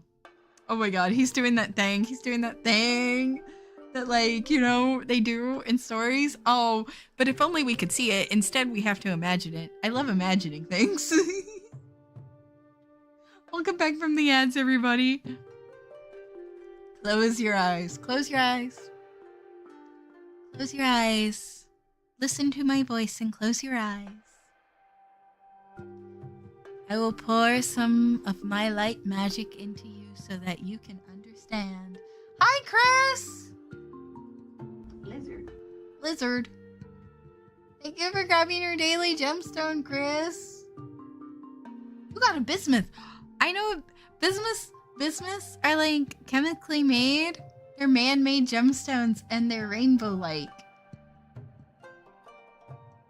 so cool. The only way that we can get a romantic moment through imagination that tracks. You can only imagine it through romance, guys. I will pour some of my light magic into you. Oh my! So that you can understand how magic flows through the human body. Oh my. To access the golden bow's magic, you have to pull some of that magic towards you and let it enter your body. Be open to it. Don't struggle against the power. You have the power. We have the power. I close my eyes like Elijah commands. I feel his grip on my hand growing firmer. He's standing behind me, his chest pressed against my back. Oh my, it's getting spicy in here, y'all. But now it's completely black screen, so now we really have to imagine it. Wow, when you don't know anything about this game, that sounds very sexual. It is a romance game, Sacred. Wait, hold on.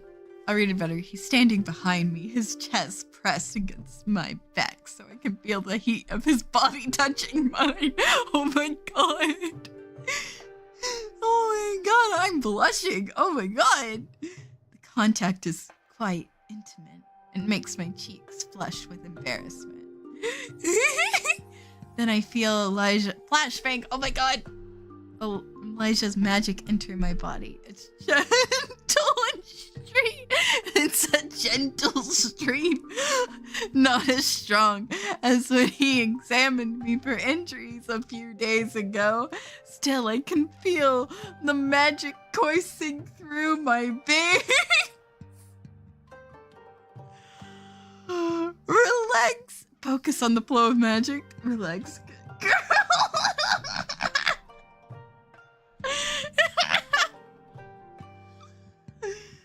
Oh my god! What? We're just training. Oh, relax against Elijah. Focus on the flow of magic. Relax against Elijah. Oh, his affection went up for that. The feeling is so comforting. So far, we have flirted with every single male lead.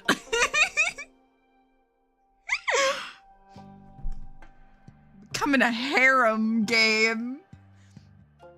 The feeling is so comforting that my body relaxes against Elijah's, leaning back against him more. Ah, so cozy. You're really sure we're talking about magic? Is this the Fate Mono Transport? It might be. Might be based off of that. I hear a chuckle behind me, and Elijah lets go of my hand, taking a step back.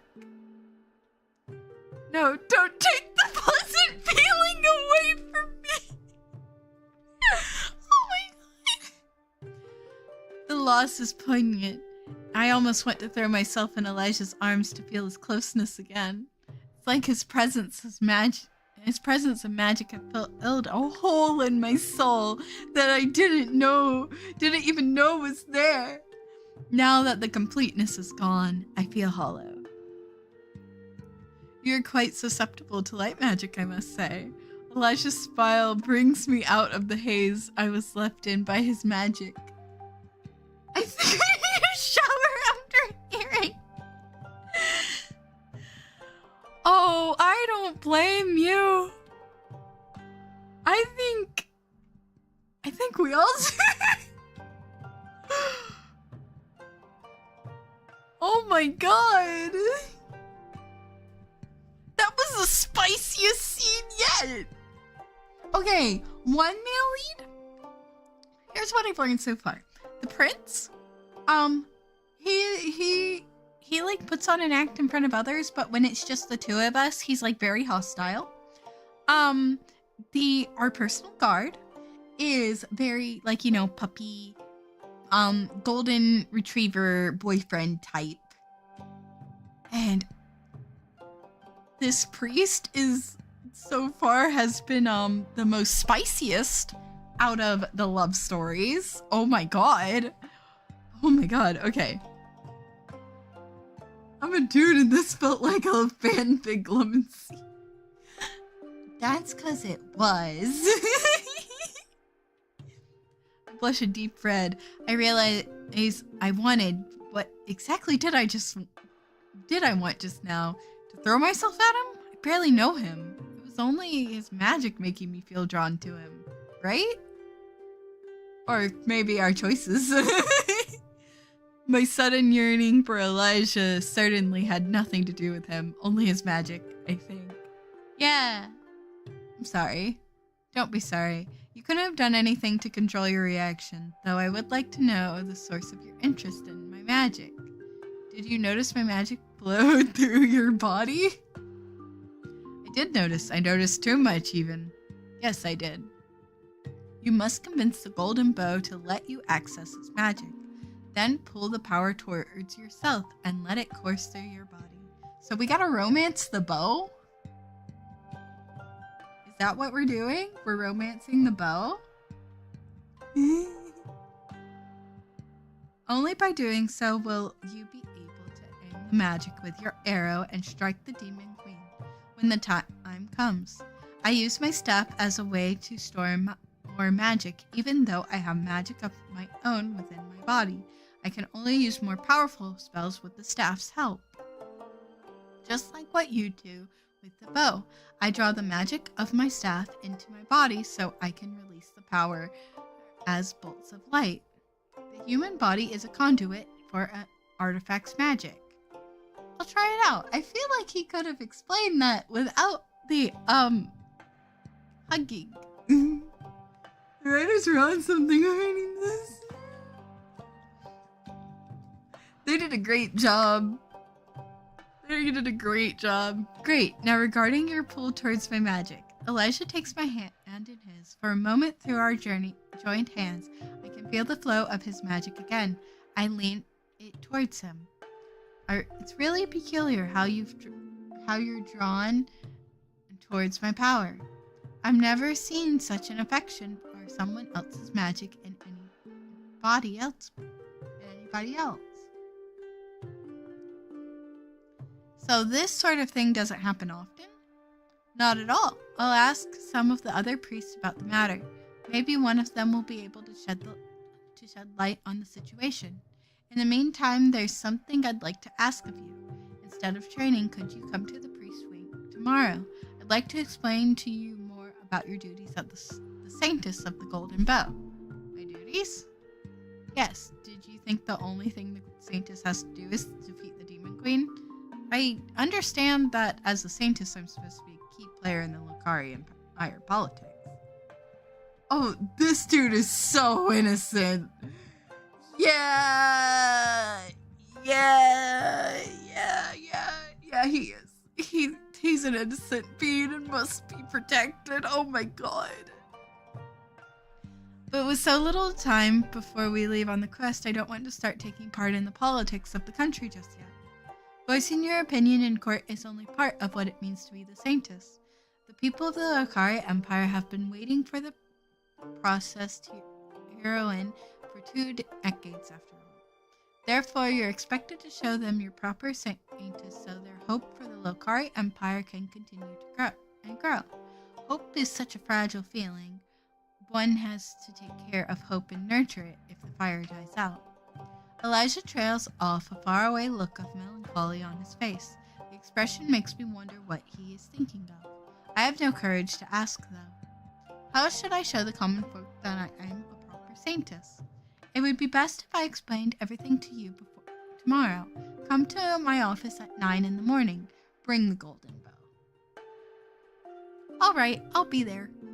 We'll be there. We'll be there. We'll be there, won't we? After Elijah leaves, I return to practicing archery.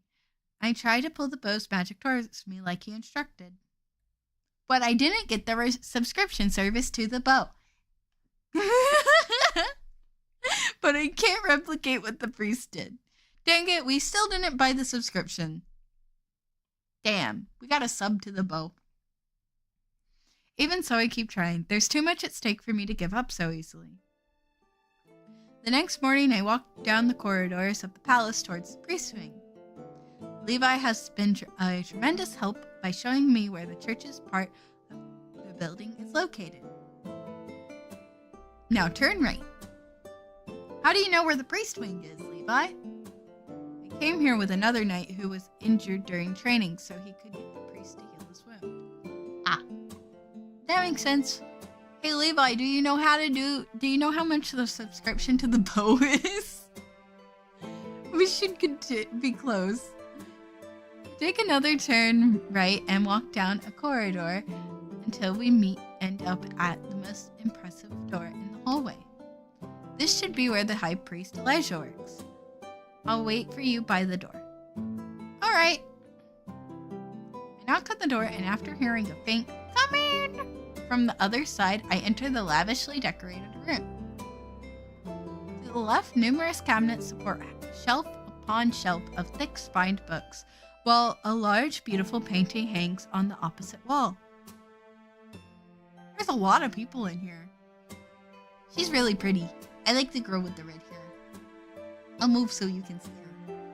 Just realized the bow uses future sight to do the equivalent of a skill-based matchmaking. Oh my god! The bow is a matchmaker. The bow is a matchmaker, y'all. It makes sense. Three people sit behind desk.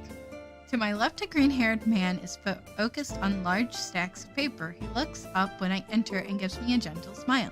His table is decorated with shining crystals. Curious. I need to go find some food. You have a great night and enjoy. Of course, Sacred. Thank you. Thank you for dropping by. I appreciate you dropping by. It made my night. Thank you so much. I hope you get good food.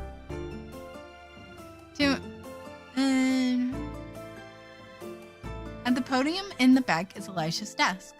Welcome to our office, Saintess Celeste. That's the Saintess? I'm happy to finally meet you. I'm Meredith, Development Overseer, currently in charge of leading the construction of the cathedral in Solus. I didn't even know there was a cathedral being built in the capital. Further evidence of how little Celeste cares about anything other than hunting and horseback riding. Welcome, Saintess. I'm Gareth, the Financial Administrator. Gareth and Meredith are my trusted confidants. Together we took care of most important matters concerning the Church of the God of Light. Pleased to meet you both. I'm Celeste Derricoris. Man, I struggle saying her name. I'm so sorry. The Saintess of the Golden Bow. Today, we'll talk about what it means to be the Saintess of the Golden Bow. Why is the old Celeste such a vibe? She's just like, I like horseback riding and hunting, and that's it. That's my life. Today we'll talk about what it means to be the Saintess of the Golden Bow, and I'll show you some of your duties. We'll go to the east side of Solus. The journey will take around an hour. We'll be taking a carriage to get there. Meredith will accompany us. I'll hop off the cathedral construction site so I can perform my duties as the overseer there. What about Gareth? We can't fully close the office because someone might have an important request for the High Priest. I'll stay here and take care of the piles of paperwork. Gareth gestures to the stacks of paper on his desk, but his gentleness doesn't change into a scowl. Maybe he likes working with documents. I've got something for you, Saintess. For me? For us? You got something for us? Is it another hug and a steamy love scene? Yes, here. Meredith takes a package from the shelf behind me and hands it to me, barely hiding her excitement. What is it? A proper outfit for the Saintess. Clothes? I love clothes. You can use my living room to get dressed. Elijah gestures to the door near the podium on which his desk stands. Meredith walks towards the entrance. Puzzled, I follow her. We enter a cozy living room with beige and brown decor. Vegetation is even more plentiful here than in the office. Does the High Priest like plants? Ah, yes, he believes nature is a gift from God. That's why he surrounds himself with plants and takes good care of them. Do you not think the same way about plants? I believe everything that's around us has been created by the God of light, but I don't attach a special meaning to the plants. For example, the cathedral we're building in Solus is a way for us, the faithful, to prove to God we're using the abilities he has given us so we can accomplish amazing things. The cathedral, once built, will be the largest building in the capital. It'll be proof of what we can achieve with our hands and minds. Hi, Mike! Welcome back! How was work, my dear? I hope you're doing well. That sounds wonderful. Gareth, on the other hand, is enamored with the rarer and more beautiful creations of the God of Light, especially gems and jewels.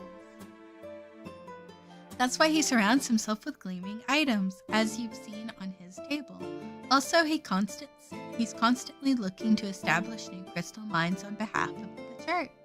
The crystal mines that belong to the church are the source of most of our wealth.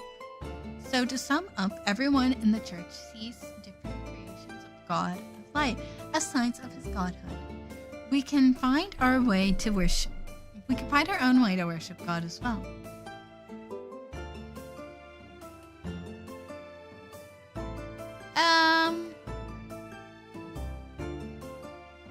Work was okay.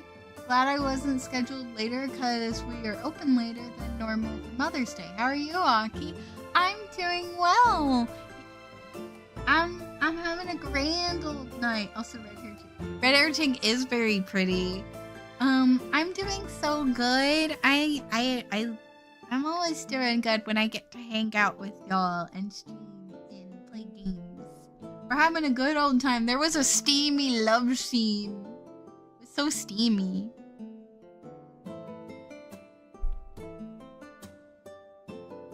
You made me feel a lot of respect for worship. His affection went up. I have been romancing every single one of the male leads.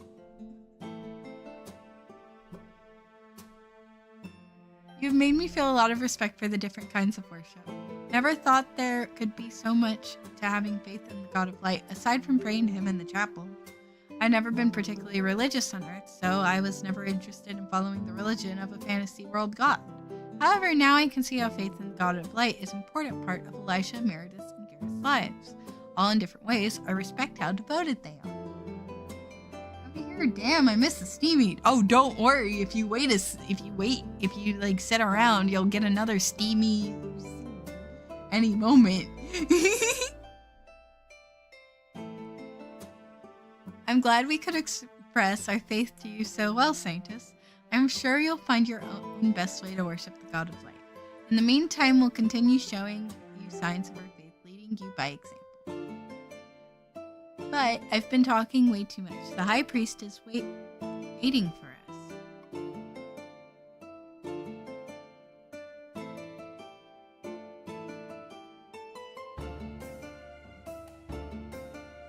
Eat.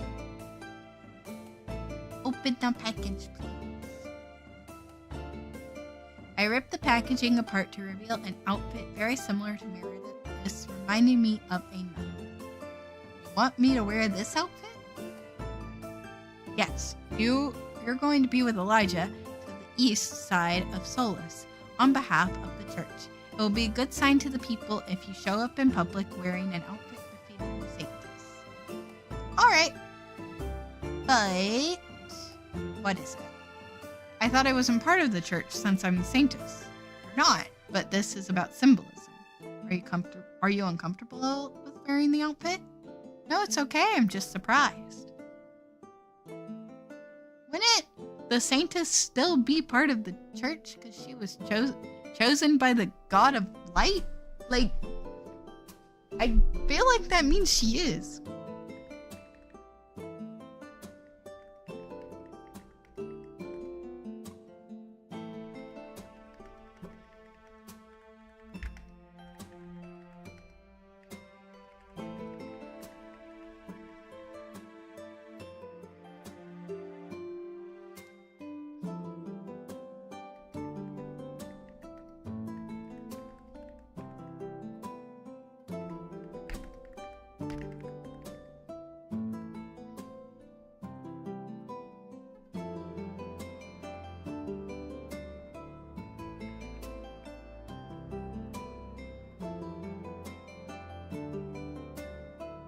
I'd convert for Meredith.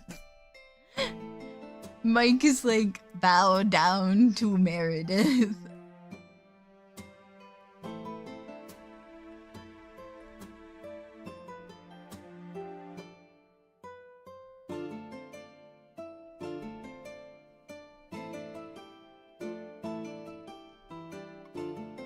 It's going to be fine. I'll help you get dressed.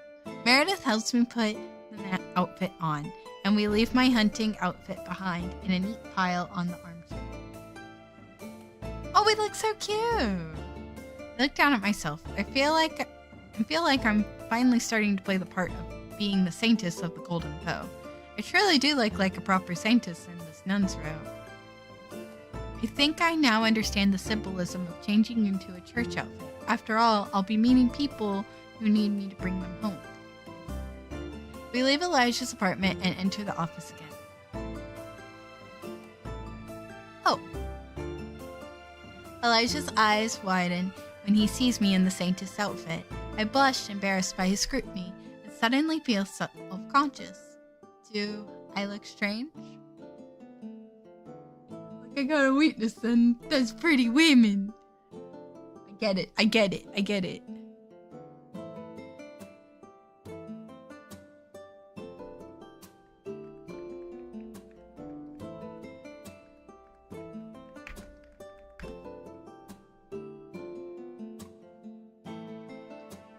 No, you look wonderful. It will be easier for you to get into the role of the Saintess this way.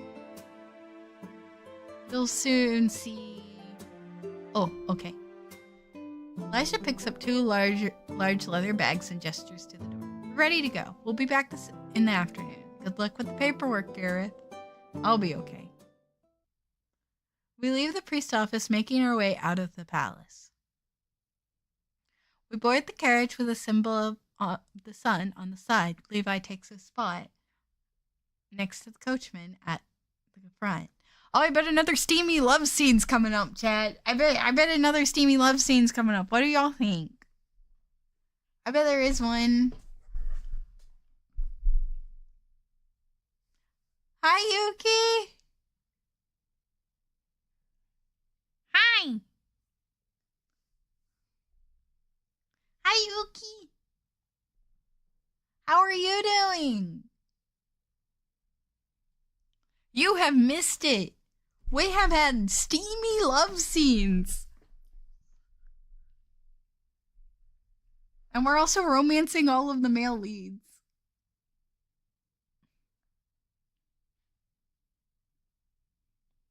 After half an hour of traveling, we stop in front of a large construction site.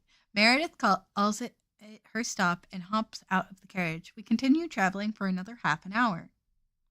We reach the eastern gate. Excellent. Stop by. Whoa! Jackie! Thank you for the shop, baby girl. Lizard. Thank you for grabbing a gemstone. I wonder if a galaxite looks like starry on the inside. Thank you for the subs. Oh, and thank you for the hydrate. I need it. I don't think I've hydrated in... When was my last hydrate, y'all? And the stretch. Oh, I don't think I've hydrated or stretched in an hour since Argo made me hydrate and stretch.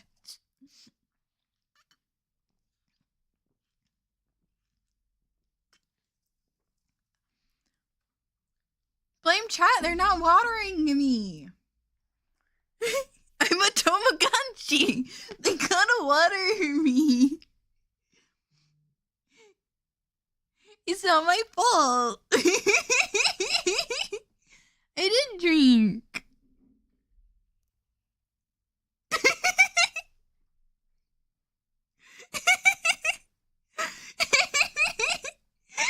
Thank you, Mike. I'm sorry, I was not here to keep you healthy. It's okay. It's okay, Jackie. I forgive you. I forgive you.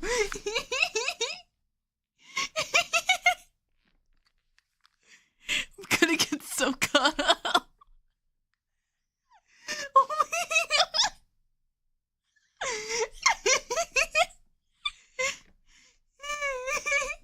Thank you.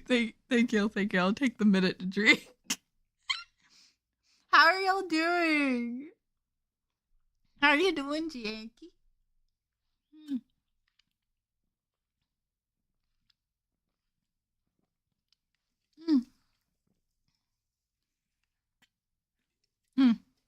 That was really good. I'm gonna be the new.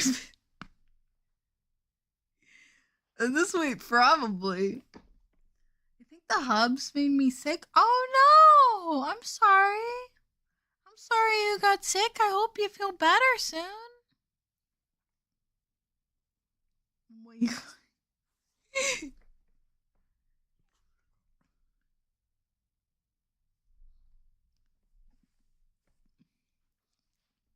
Okay. That feels a lot better. I feel like my voice is not going hoarse.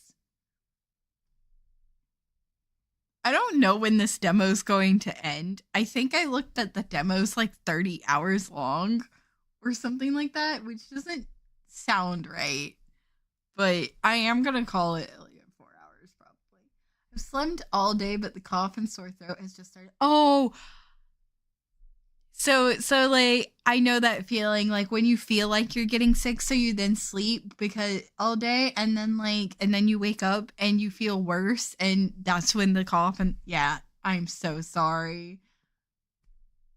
Yeah, it said 30 hours of fun, and I'm like, if this is just the demo, how long is the game?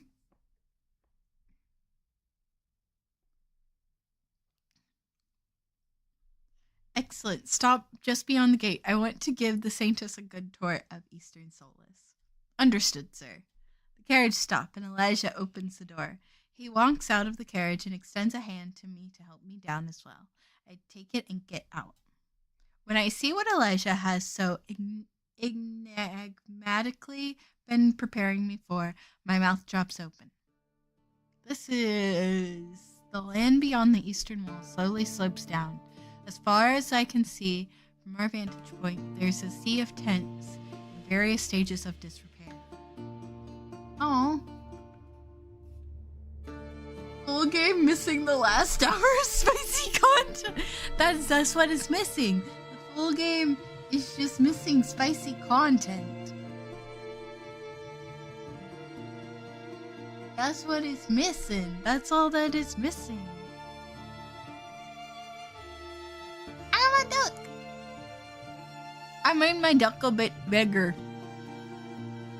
so we can really see how angry he is. Yeah, this one gets a duck too. I gotta have my duck, you know? It's a very essential part of my character.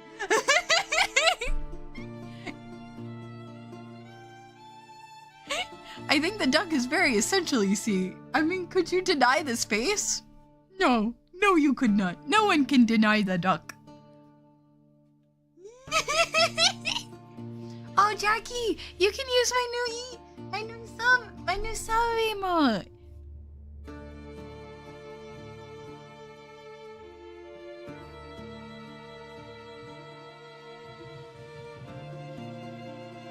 The duck. Love you too. Look at the dog, he bounces. He bounces on my bouncy. He's such an angry little dog.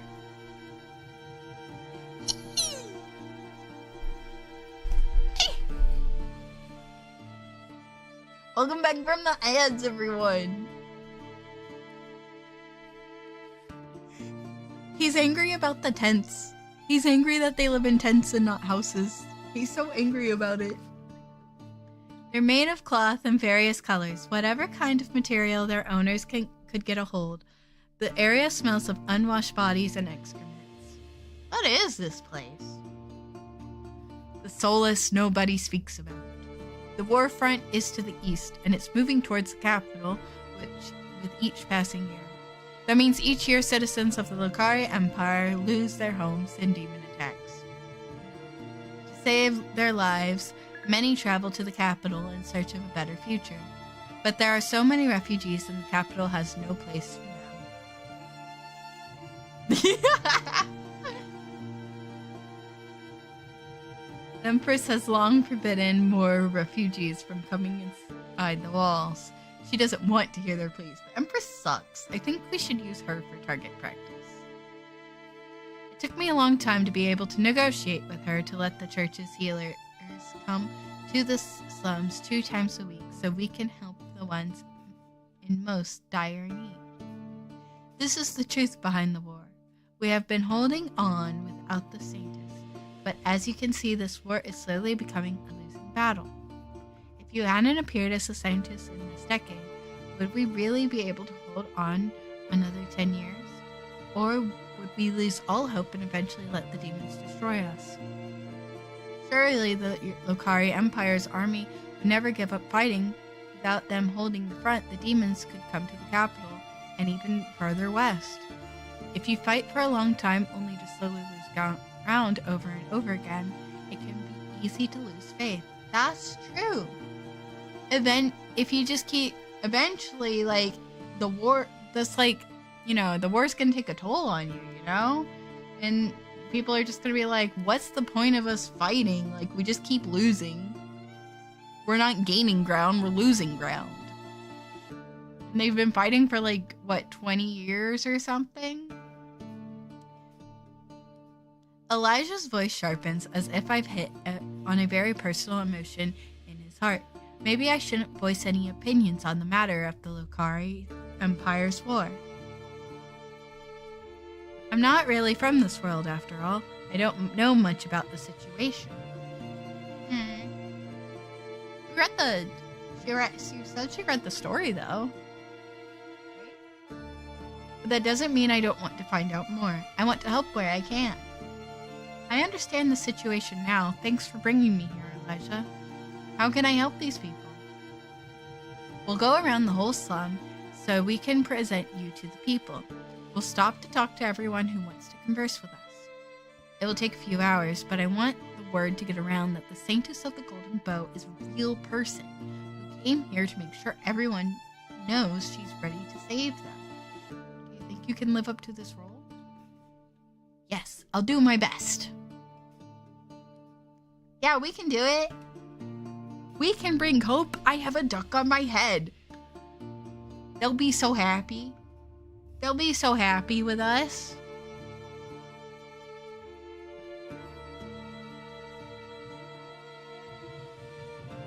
It seems to me that you're confident in your role. That's good. We need you to put your heart into convincing everyone you're going to save them. Let's go then.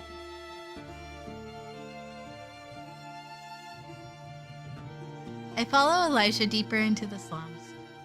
Levi steps close behind me, his hand on his sword. He's at attention in case something bad happens. We pass by several people with sunken cheeks, ashen skin, and hollow eyes. Oh, no. When I gaze upon the refugees, I finally understand what a rare commodity hope is amongst them. Hope won't feed them. It won't make their wounds close. And it won't increase their living standards. But at the same time, when Elijah approaches a skinny, sickly woman and channels his holy magic through his staff, the relief she feels after she becomes healthier again brings a smile to her lips and some light to her eyes. Thank you, High Priest. Why won't the Empress help them? Like, we've lost that. The country has lost the entire eastern border. Like, the demon army is almost here, so why won't the Empress help them? The High Priest is here? The High Priest is here. Mom, are you feeling better now? Ah, this is my daughter. I'm sorry, she's very energetic. It's great that your daughter can still be cheerful despite the environment she's growing up in. Yes, it's wonderful how children can adapt to even the worst situations. I gave birth to her here. Are you perhaps... Is your name Cherry? Yes, and you are? Levi. He knows her! My lord, you've grown so much. Do you two know each other? Yes, we grew up in the same village. Cherry is 8 years older than me. So even though we played together as friends, really she was more like an older sister to me. She warned me not to climb high trees and looked after me whenever I did it. Anyway, I fell and cried. You were quite rowdy as a child. Aww, little Levi stories. I like to test my own limits. I would say I was curious. That means Levi's village was destroyed in a demon attack. Yes, our homes got burned down by demons. So this is your daughter then, Cherry? Yes, my precious Lily. She looks so much like you did when you were a child. That's why I thought I might know you. She does really have my face, doesn't she? Lily runs up to me and tugs at the bottom of my skirt. Who are you? I've never seen you here before. Are you a new nun? Nah, I'm the Saintess. I kneel down in front of the girl and put my face level with hers. I am the Saintess of the Golden Bow. The Saintess? But the Saintess is just a myth. She's not real. That's what Mom said. Mom is no liar. Lily. I'm very much real. Yeah, I'm real. I'm real. I pull the golden bow off of my back and show the artifact to the girl. This is the golden bow. Only I can wield it, or so it seems. Will you defeat the Demon Queen with it? That's the plan. Mom says if the Demon Queen is ever defeated, we can go back home to rebuild the village she comes from. Then you have something great to look forward to. Will it really be something great? Yes, you're going to see a world that's so much more beautiful than the place you live in now. Vast valleys, lush forests, wide blue skies. Only heard about valleys and forests from the adults. Soon, hopefully, you'll be able to see them for yourself. Isn't that exciting? Well, yeah. I'm sorry, Saintess. I think it's difficult to be excited about experiencing things you've never seen before. She pulls the child close to her and pats the girl's head. Once we travel back to the ruins of my village, she's going to see so many wonderful sights. I'll pray for you, Saintess. I want you to have the strength to defeat the Demon Queen. Thank you. Elijah nods at me and I follow him through the slums away from the girl and her mother. At some point, someone grabs the skirt of my dress from behind and yanks.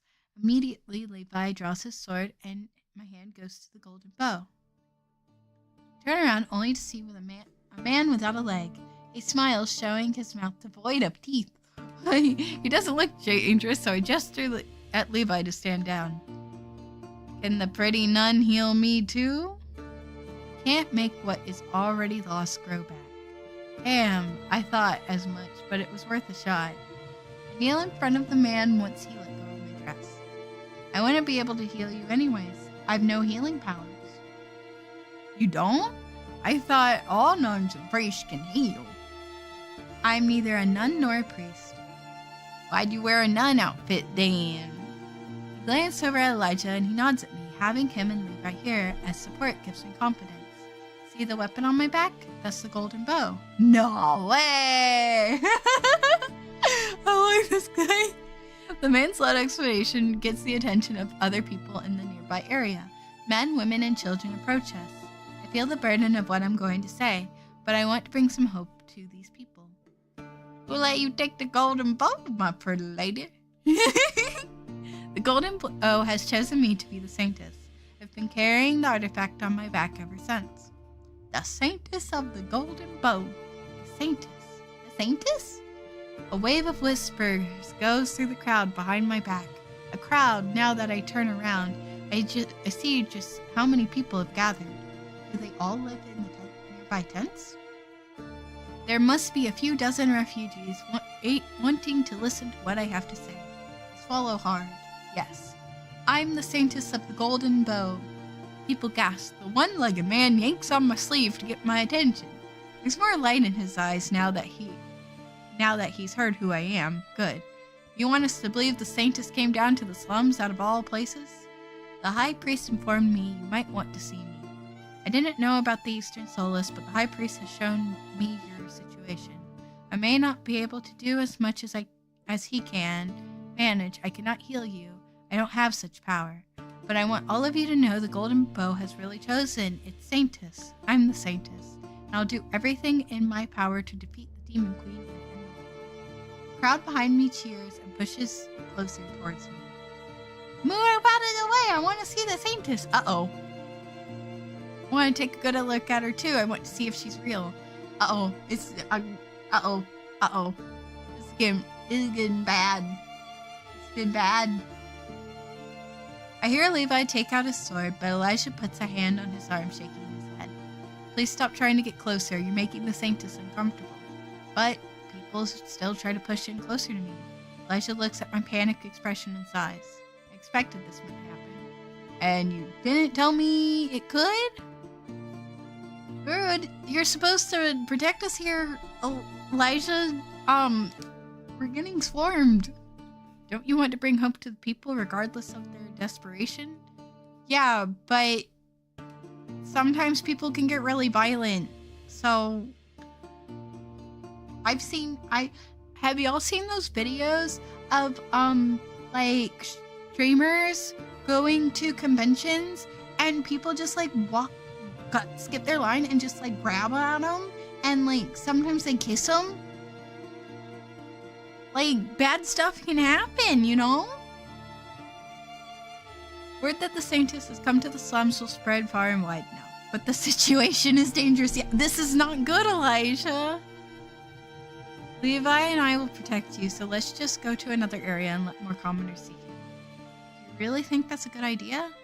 As I said, we'll protect you. You're not protecting me right now. I don't feel protected. These people have to gain hope somehow. I learned long ago that my own presence and healing cannot keep the flame of hope burning in their hearts. No matter what I do to keep their will to live alive, it's not enough. I feel like there's more to the story that Elijah's not telling me. He takes me by the hand and leads me to another area of the slums. At some point, people stop following us, and we arrive at another part of the slums. I repeat my big revelation about becoming the Saintess of the Golden Bow. The refugees act much of the same no matter where we go. We're exhausted when Elijah finally says we've done enough. We stop at an area with a few dozen cots. Hi, Mike! I'm a bunny now! Oh, it didn't get rid of my horns. Hold on. Whoopsies. Oh. Oh my god! Let me go back to my other model. There we go.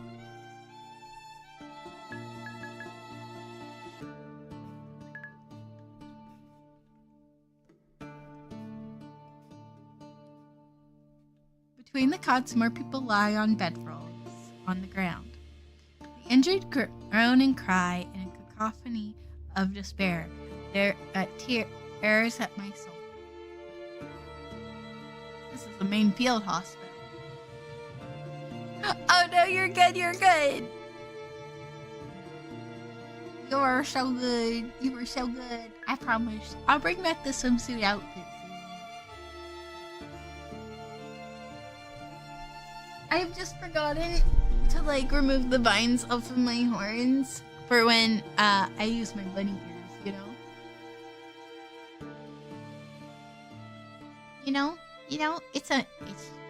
It's something I forgot to do today. So you are so good, I promise.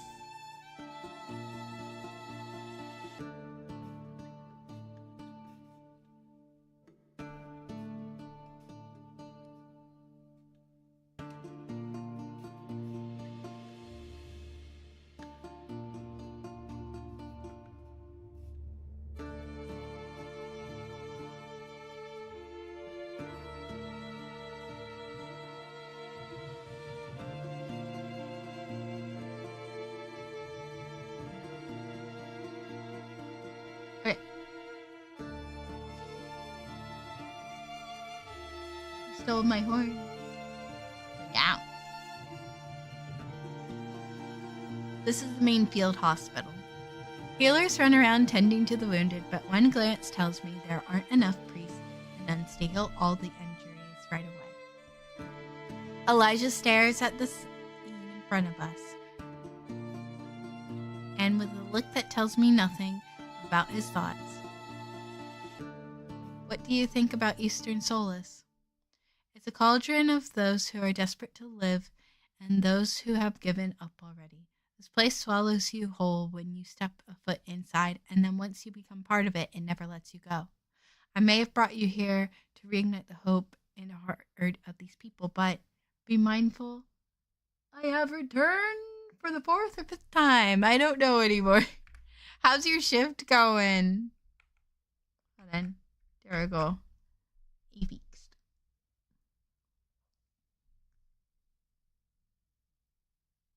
Well, welcome back.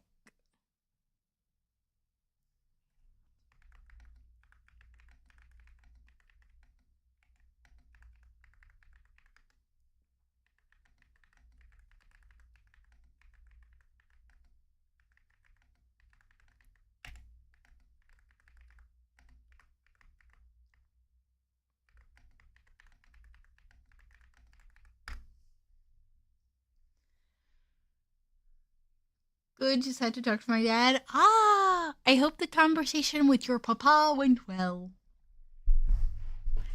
Be mindful not to become too attached to these individuals. Attachment in such a place will bring you nothing but pain. Oh no, that's it. He knows someone who's passed away.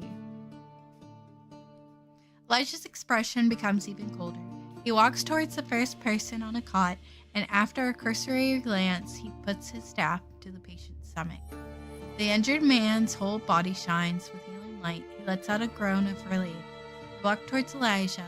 Even though he told me not to get attached to the individual here, attachment is not the same as caring, is it? It is just awkward. He's 13 hours behind me. Oh, that does sound a little awkward. That's what Elijah wanted to teach me, right? You've been helping out in Eastern Solace for a long time, have you not? Not that long, only since I became the High Priest. 2 years, and yet it feels like I've spent decades here. Thank you for bringing me here, Elijah. I'll do as you said. I'll be the beacon of hope for these people. For as long as you have the strength to help, please do so. Just be mindful your dedication doesn't burn brightly enough to cause pain. Leaving me confused, he moves on to the next patient and heals him. And so, I do the same. I walk up to each and every of those men and women and tell them I'm the Saintess and that I'll defeat the demon. Even though sometimes I find it hard to look at the patients with their burned bodies and mutilated limbs, I continued on, following Elijah around the field hospital. The only downside of being employed How is being deployed in Korea? Like, when you get time off, do you get to, like, go and see the sights and stuff? Try the foods?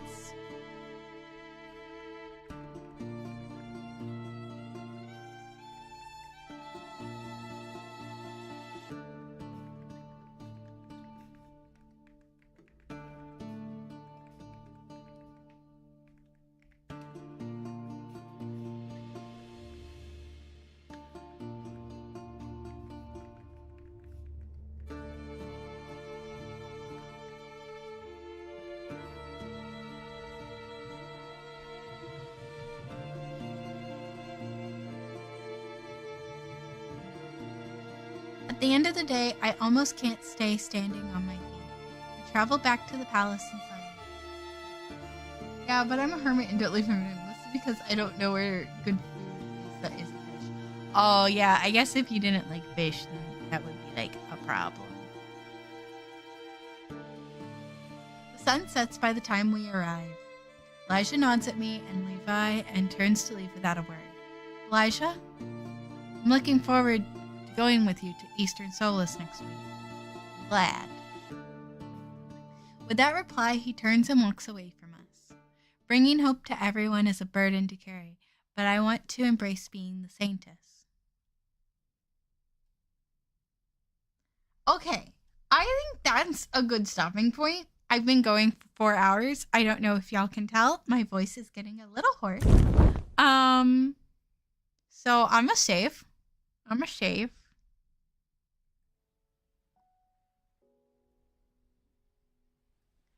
I'm actually really enjoying this story. I do want to continue this on like a different date, you know? But yeah. Yeah. I hope y'all are enjoying this story as much as I am.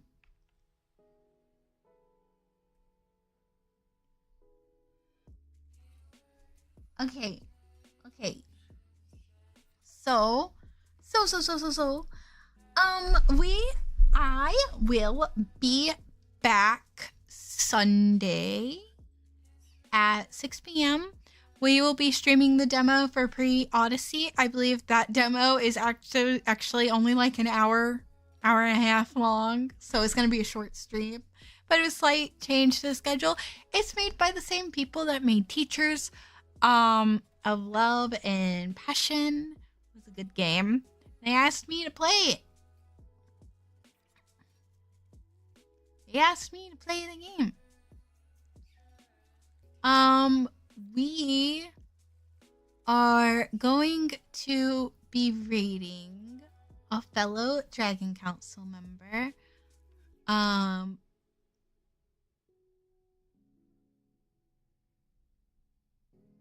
think we shall raid the lovely